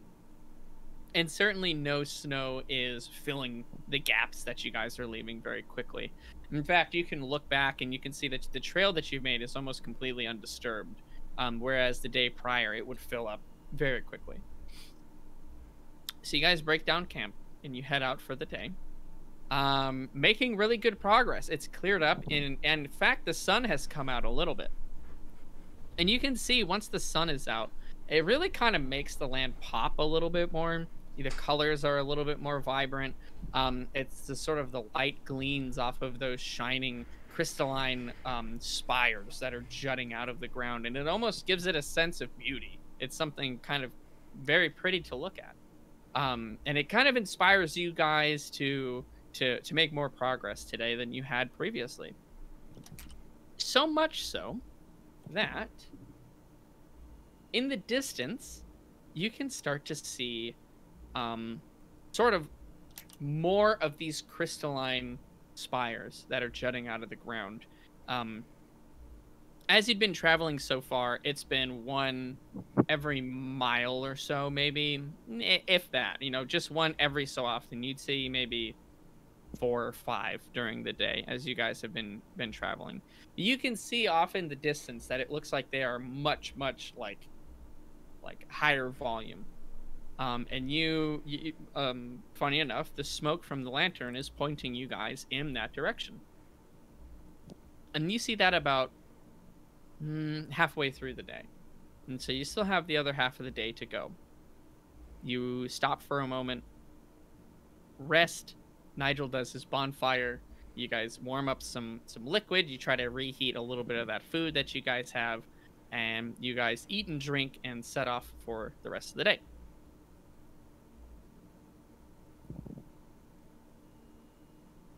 Sorry, I needed a quick drink of water myself. You guys continue forward, and you begin to approach almost what looks like it would have been like, again, if you didn't know that this was all just like ice crystals and things like that, it almost looks like a little like town from a distance. But as you approach, you see that it truly is just frequent sort of shards of ice that are piercing through the ground. And now they're every 30 feet, 40 feet, 50 feet. They're all very close to each other. And it actually, you guys have to weave in between these crystal spires in order to continue on forward. Sometimes they're so close to each other you actually can't pass by, and it looks like a few of them have like fused together into one massive sort of one, or crashed through each other. You see a few that have broken. It looks like some had newly formed, and smashed into and broken some of them. And you guys keep winding and weaving through, and the smoke from the lantern today seems to be very very thick, I suppose. Thicker than before. There's a lot more smoke billowing out. It's a much richer color. Whether or not that's from the sun or just because you guys are getting much closer remains to be seen. But as you guys begin to weave through this sort of maze of crystals and ice, you come to almost a cleared kind of area. And in the distance, maybe 100 feet from where you guys are, is the first beginnings of what looks to be a man-made structure. Oh. And it's essentially, most of it is covered with with snow. I mean, a majority of it. But you can see that there are some stone pillars outside and jutting up from the ground. And so you guys are almost in like an alleyway made by these ice crystals. They're now so densely packed together, it almost looks like they're walls. Some frosty fortress. Tread carefully. Someone may have built this or resides here. It could be what we're seeking. It definitely doesn't seem natural.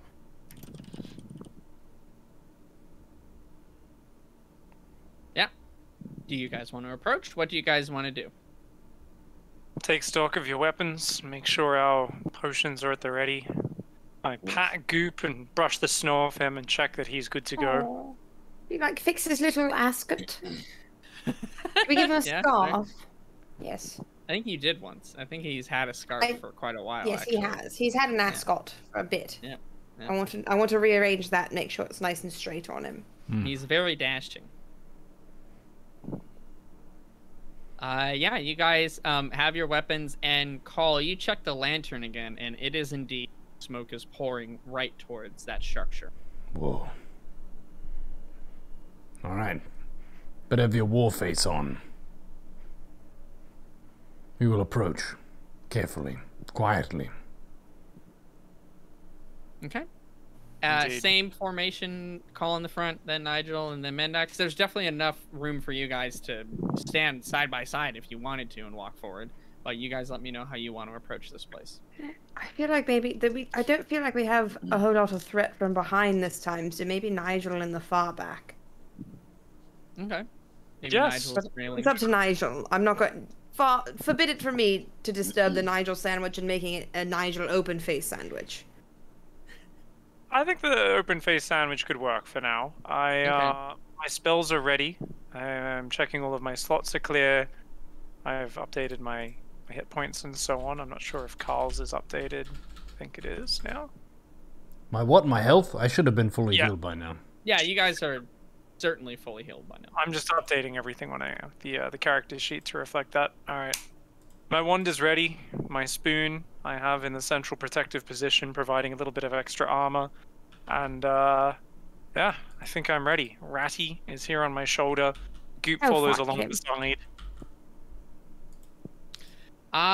Yeah, you guys approach. Like I said, it's probably 150 yards away from where you are now, so you're able to cautiously approach and get a full view of the scene before anything could happen.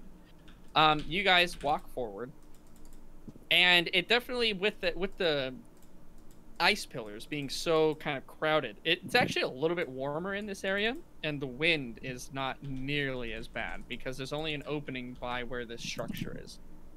The structure itself, from what you can see, is only about like 15 feet high, or maybe about 20 feet with the snow that's on top of it, that's sort of piled on. But it's by no means like some giant tower. It's nothing like that. And you don't know how far back it goes or anything like that. You have no idea of its true dimensions, but you do see what looks to be like the entrance to it. You proceed forward and you come upon the stone pillars. They're sort of lined in such a way that maybe there was a column or even an overhang at one point, but the elements most likely have destroyed any remnants of that. And now there's just sort of these lone stone columns that are standing to mark the entrance to this area. The columns themselves are very old. They look, in fact, almost ancient in a way. They're dotted with essentially decay from the elements, where just the constant barrage of wind and snow has worn them away. Several of them have massive cracks that are just coming down the side and look like one good hit would probably topple the entire pillar. A couple of them are have already toppled over just from the weight of themselves, but all of them look very, very, very old. This is quite an ancient place that you've come to. You continue to approach the area? Question mark. The entrance. That's what we're here for. Okay. Just making sure. Anybody want to approach first? I know that your guys are kind of moving together, but are Call and Mendax, are you kind of getting there at the same time? Call, are you a little bit in the front, or just reaffirming the formation one more time? You're in the front. I don't know why I wouldn't be. Unless there's some wizarding thing to interpret. So unless we like to sneak ahead to scout a bit, I'm more than happy to do that. As you ask that question, I drop Ratty down, command him to just run ahead, and he kind of runs down my leg and just runs in front of us a bit. I'm not walking into him or anything like that. Okay. Just letting him run 20 feet, 30 feet ahead of us. Okay. Yeah, nothing happens. There's no like wall or anything like that, or currently trap that Ratty is activated by any means. So you guys continue forward, and you are now probably within 15 feet of what you can now see is like a door, a big, it looks like stone door that almost slides open is what it looks like it's supposed to do. But something is a bit peculiar. There is, at the sort of lower half, there's just this giant sort of, or giant I say, but there's this hole that's been blasted into it. And it looks like, you don't see any stone rubble that's come out. So it looks like something broke in to this door. And didn't take any sort of time to open it however the proper way is supposed to be. And as you guys proceed forward, you hear just this booming voice kind of suddenly spark up as Call, you set foot kind of a few steps forward, now maybe about 10 feet away. And it says to you guys, "Seek not the bone and dust, for only ruin await those who pass. I will allow none through.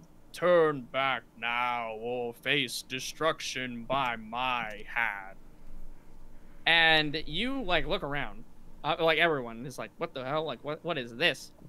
And you see that the actually everybody give me perception. We'll see who can identify where this is first. 8 plus 4 is 12. Plus 1, 7. So 7, 12. Perception, did you say? Yeah. 19 plus 2, 21. Ooh. Nigel picks up on it immediately. You see, Nigel, that what at first looked like just chunks of ice that were on the ground are actually the remnants of what looks to be like an ice golem, like a frozen golem, similar in some ways to Goop. It's an artificial, almost guardian of this chamber. And the voice itself came from what remains of the head of this golem. It's just on the ground, kind of talking. And you spot it out quickly because I don't know, you were just on point basically, and you see this. So you just see this head that's on the ground. Its body, well rested. yeah, body is shattered to pieces, but its head is basically the only identifiable part of this thing's prior form. And you see it as it's talking, and it threatens you guys to essentially kill you if you continue forward. You give me an Arcana roll.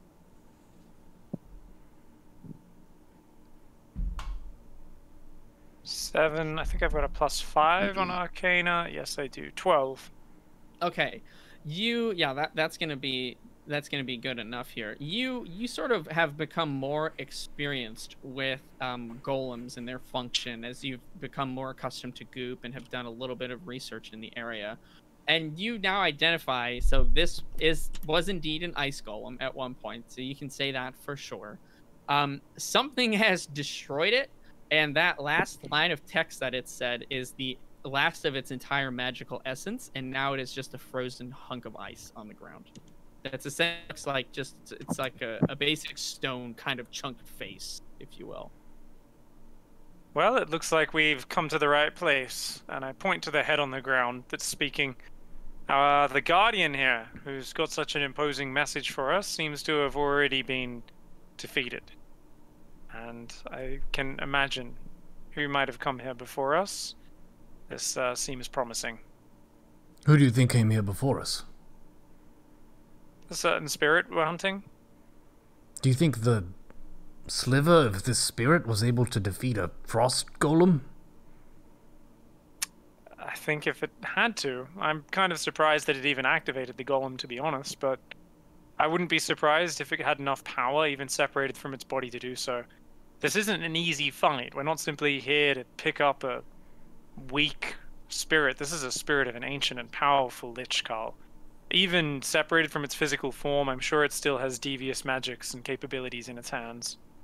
So Master Nivix did say something to you guys, which was the spirit, the shade, would most likely have found a physical body to possess as it continues forward. Because you're right, if it was just a spirit, it would not have much power, but it can sort of regrow some of its prior essence and power and strength if it takes control of some form. Doesn't specify. It could be a Squirrel? a person. It could be a squirrel. Yeah, it could be anything. But you guys, Jeremy? So you have no clue. It could be Jeremy. Yeah. But wouldn't that be a twist? Well, all right. So the hole in the door is big enough for us to climb through, right? In fact, it's not. So that's interesting. This hole here, it seems to have got through, is a lot smaller than us. Yes. So whatever form that the Lich is possessing, perhaps is something not humanoid. How big is this hole? It's maybe 4 feet tall. Maybe about a foot across.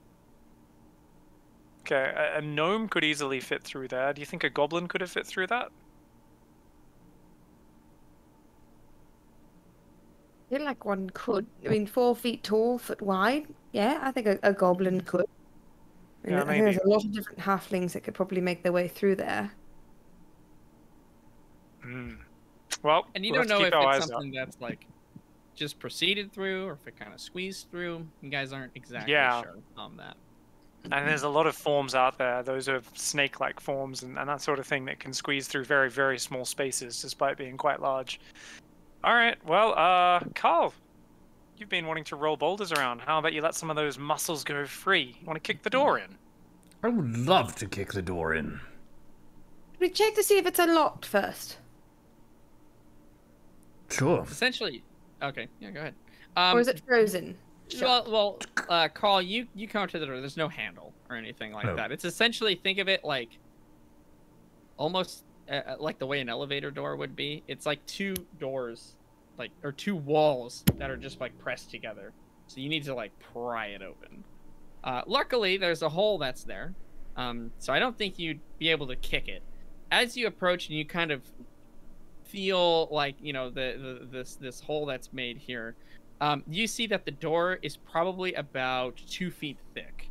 So it's a pretty thick stone. And you will have to probably work at it for a while to get it open. I do have a crowbar. Yeah, you have a crowbar. You could try to use it. I would like to. Okay.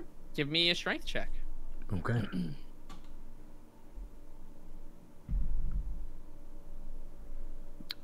16 plus 3 is 19. That's pretty good. You are able to sort of pry this door, and it is a test of your strength. But you have been rearing to go. You've kept yourself in a peak physical performance on the ship. You've made sure that you've not gotten dull, and you're able to pry this door open with that. Actually, probably another 3 feet separated. So that's probably actually enough for you guys to squeeze through. Ooh. It's a good warm-up. I mean, yeah, 22 is that's pretty strong. So Honestly, that that's might pretty be good. the strongest thing I've seen you do so far, Carl. That was really impressive. Thank you. But danger is ahead. Let's not get too comfortable. It is indeed. Who's gonna go first? I'm down. All right. Then I mean, Carl, yeah, you kind of take the backpack off and push it through first so that you're not like getting stuck on it, and you're able to slip through pretty easily with how much you've opened that door. You're able to get through, and Mendax and Nigel, you guys can follow suit pretty easily. It's not too difficult. You guys sort of gather yourself back inside. This is a bit of an odd place to be after traveling for so long in this frigid north snowy tundra. A little bit of snow has swept in from where that hole has been made. Give me an investigation check. Actually, hold on real quick. Give me a perception check, all of you, real quick. oh, investigation. I had +5. Yeah, give me a perception first. 22. 5. Yeah, 14. Okay, Call, give me an investigation. 7 plus 4 is 11. Okay, you're not able to determine how long this hole was made in the door, but you gotta figure it hasn't been too long. It hasn't been like months. It's been at most maybe several days. With just how much snow has been able to pour in to the to the hallway that you guys are standing in. This hole was freshly made. Couldn't have been more than a few days. Be on your I guard. wonder what he's looking for in here. Well, if it's an ancient lich, maybe it could be the ancient home before they were a lich. Who knows? Or a place where they know there's some hidden artifact. And this is a truly ancient building. Anything here is long lost to history, but maybe there's still magic artifacts lying underneath the soil, deep in the stone chambers. Could be filled with spoons. Could be. Okay, in front of you guys is a small sort of entranceway. It's fairly dark. If you want to light a torch, or if you want to use the lantern as well, that would actually provide you guys enough light. In either case, it is probably well, let's say it's about 8 feet or so of like just flat ground opening, and then immediately it just leads into a stairwell that spirals downward.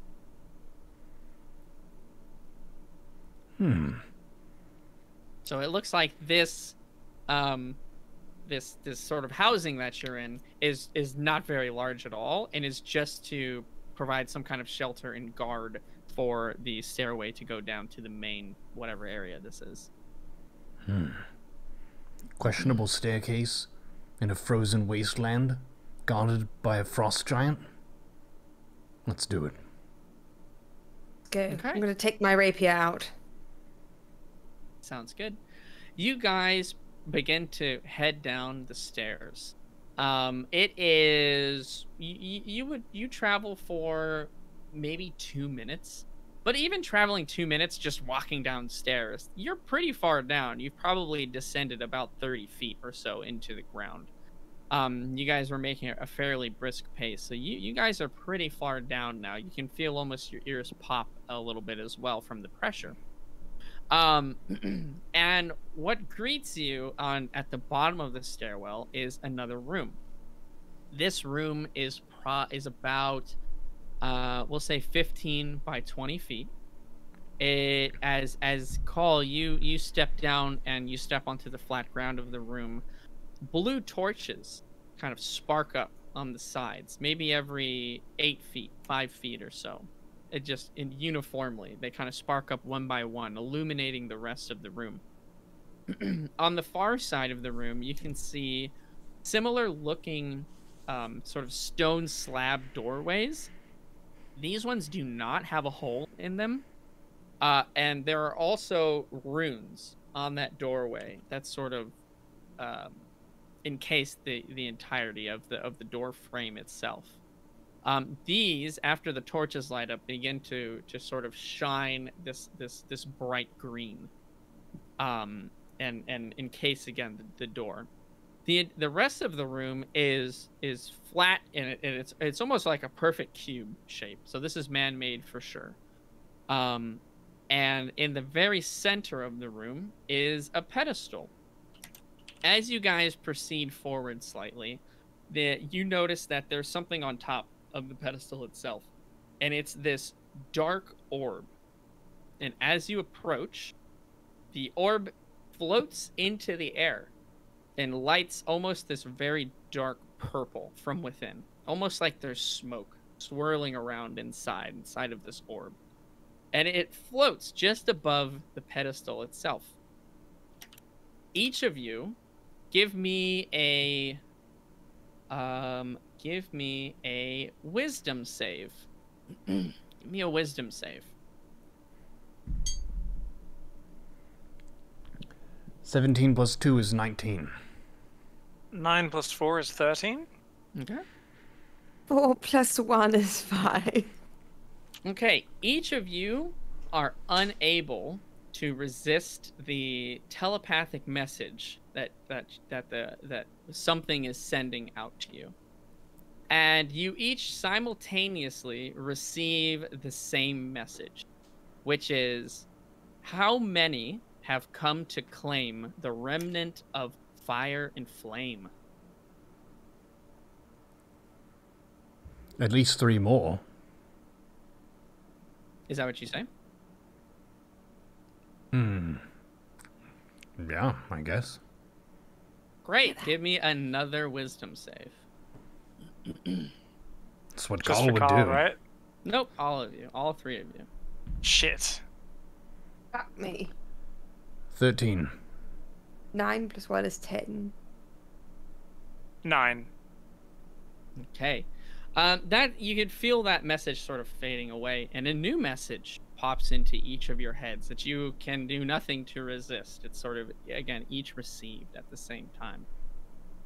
And you each hear, essentially, in your mind's own voice. It's not a foreign voice. You're essentially just receiving a communication, as if you're just reading it. But it's almost like you've pre-read a note, and it's now in your head. And it says, "Let those with the knowledge and wisdom place their hand upon the vessel."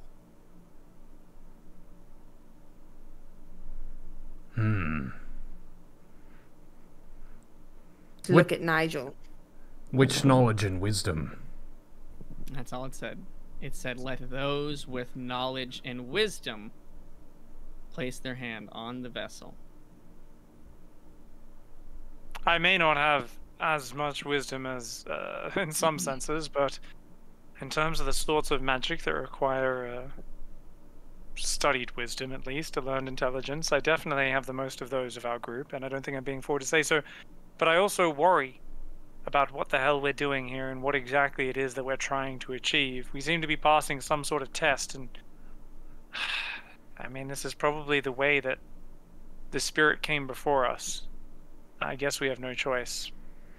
I'll step forward.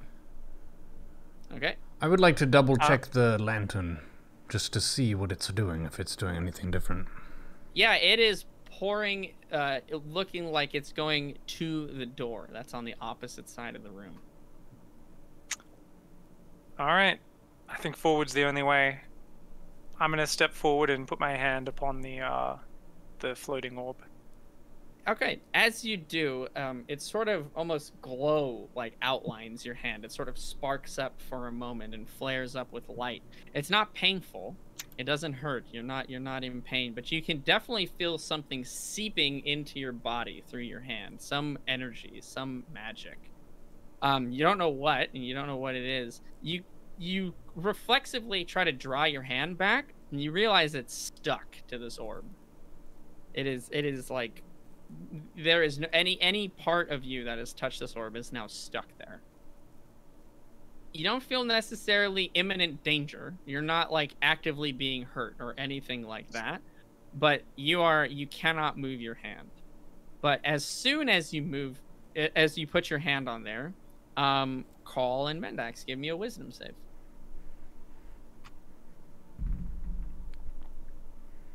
+18 + 1, 19. 10 total. Okay, neither of you are able to resist the next message that comes in. All of you, Nigel included, the previous one clears from your head. Nigel, you don't get anything from this point. You don't even feel any sort of intrusion trying to happen. Call and Mendax, you guys receive the next part of it, which says, let those with finesse and skill place their hand on the vessel.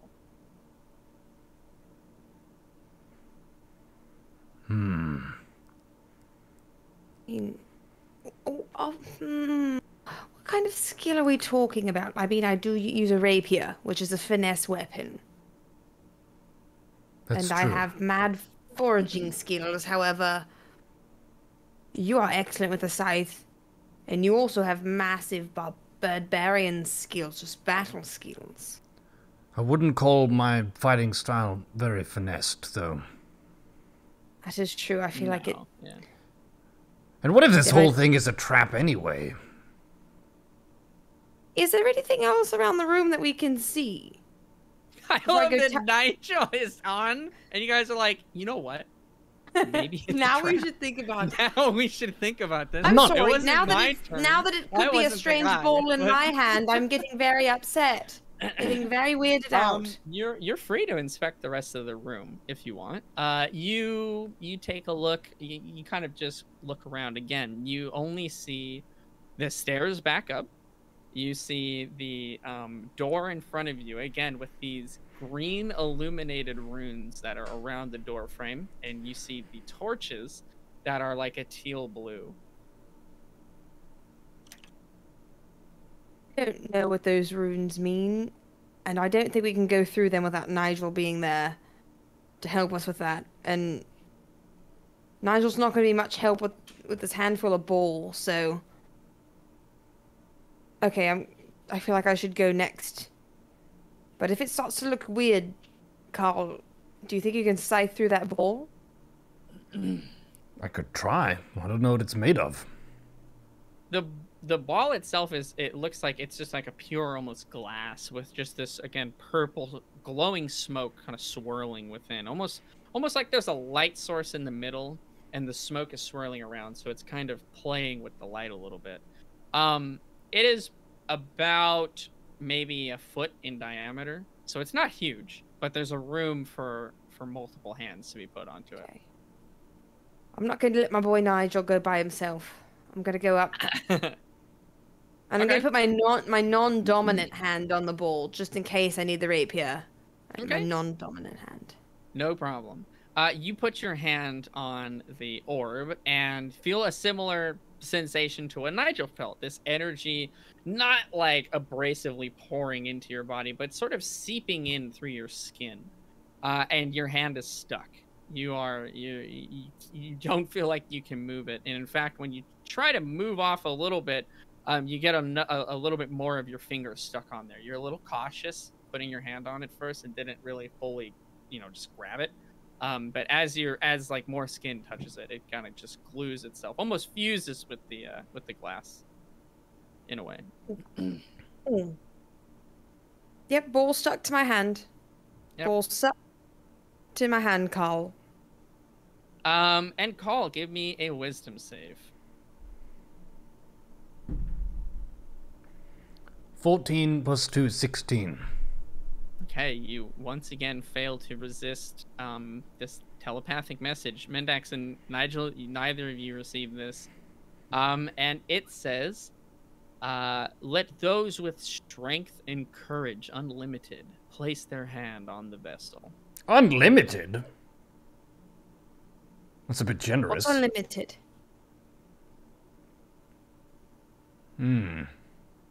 What if it's just a lot of strength and courage?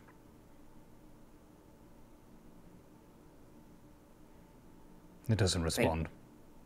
It doesn't like talk back to you like, yep, that's good enough.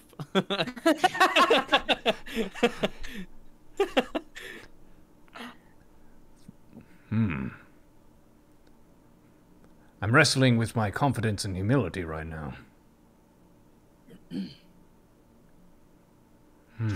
Yeah. Wrestle as long as you like. Your friends ain't going nowhere. Wrong, Carl. What? I said, what's wrong? Well, I got a message, like your message, that motivated you to touch the orb. But this one was about strength and courage unlimited. Which, I feel like I can agree with the strength and the courage, but the unlimited, that's a lot.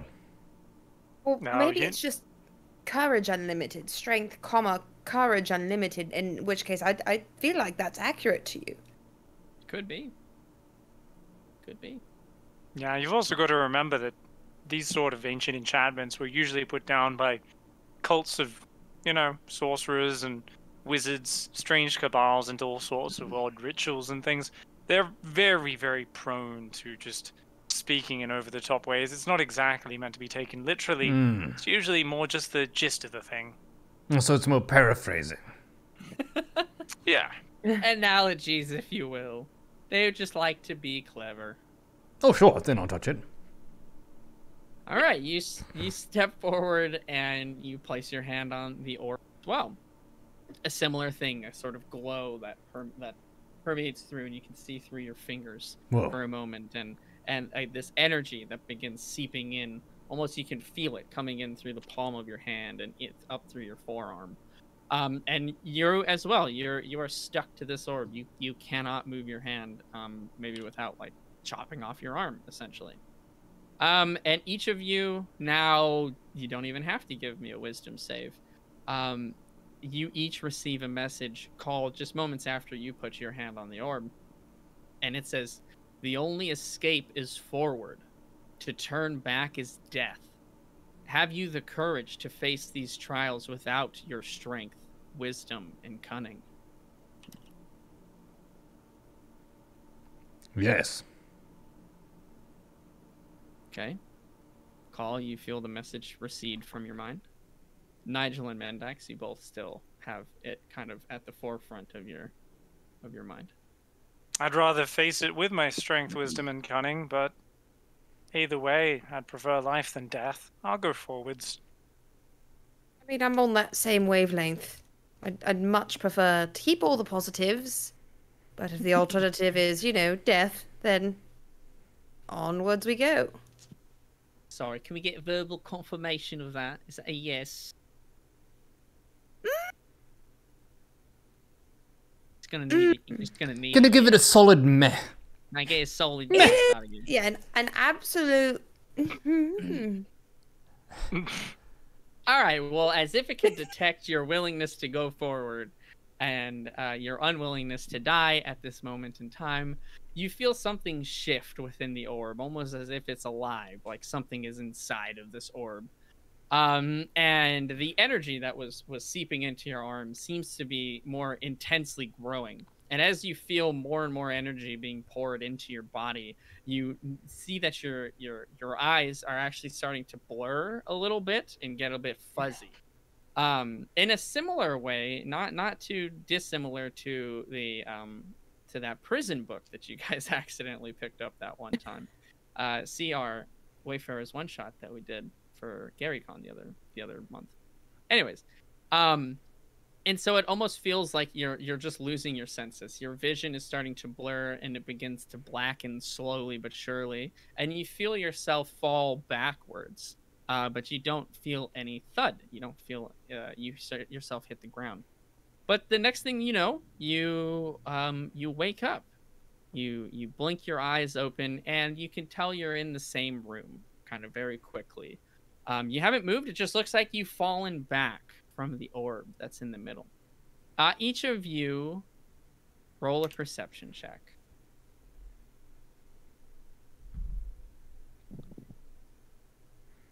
After 9 plus 1 is a 10. 17. Okay. 5. All right, Call, you are sort of the most alert out of the bunch. And you prop yourself up and kind of check the back of your head. And as you feel the back of your head, something is off. Something is wrong. And you don't know what it is, but you can tell that something's different. You start to kind of check yourself, and you quickly realize you have no feathers anymore. There's no feathers on you at all. In fact, these aren't even the clothes that you were wearing when you came in. You sort of feel yourself, and you feel the back of your head, and you feel bandages. Which is a bit strange, because you don't remember anyone bandaging your head. And you feel something in your pocket, and you pull out a spoon, and you realize that your consciousness has been swapped into Nigel's body. Whoa. And Mendax and Nigel, you guys kind of proceed forward in that set as well. And Nigel, you come to find that you've got 2 horns on your head and a tail that's coming out the back, and your skin is a purple and red. And Mendax, you realize that you're covered in this thick mat of feathers and fur almost, and you feel strong. But you each have swapped consciousness with each other, and you're now, for the rest of this dungeon, going to play as each other's characters going forward. I swear to God, Nigel, if you touch my boobs or anything else, I'm going to remove your hands. Hey! And we'll go ahead and we'll call it there for the session. Whoa. Unless you have a few words you want to say before we end it. Well, she's What a threatening Nigel's surprising hands, turn but of those would be events. the hands that I have now. I saw that. No grazing. No grazing. That's just how I stretch. You're wearing like 5 layers. I swear to God, Nigel. Let's not tear each other apart now. It's just a bit of a mix-up. It sounds very strange because when you talk, it's everyone else's voice that's speaking, even though it's your own words. So every time you speak, Call, it's Nigel's voice coming out. And every time you say anything, Nigel, it's Mendax trying to play defensively. Your attitudes haven't shifted, your mindsets haven't shifted, but your bodies have. I feel agile. This underwear awesome. feels strange. I feel very... Honestly, Carl? I mean, a machine. Truly. You're a machine. Thank you. You actually feel you're in a lot of pain, Mendax, as Call. What? Call just kind of Wake has a up. pain tolerance that is much greater than yours. It's sort of a mental faculty that he has. So he deals with just constant pain going through this snow. He's a humanoid like anything Oh, that's true. else. Yes, I mean, I gave him my cloak, so now I'm still wearing my old cloak, I guess. But oh God, you've been this cold the whole time. Oh, yeah. Oh, It's a cold so frigid. continent. Aren't we all I cold? run hot, so it's a good. I mean, oh, Oh. Machine, but this is not fun. We didn't sign up on this mission for fun. That is true. Hand check, Nigel. You guys see that, or rather hear, stone sort of grating against stone, and you look over in the direction and see the door. The runes have faded out and have turned into just essentially stone sigils. They're not glowing anymore, and the door is opening up into a black abyss. Whoa. But again, we'll go ahead. We'll save all that fun for next time. Carl, make sure you take care of my spoon. I will. I will keep it secret and safe in your undergarments. All right. I'm not joking, Nigel. Hands off. Thank you all for tuning in to the return of Wayfarers. Keep an eye out. We'll be back sooner this time. Hopefully a little sooner. Be careful and don't touch any questionable orbs. It's a bad idea. Or tiefling breasts that don't belong to you. Correct. Yeah, don't do that either.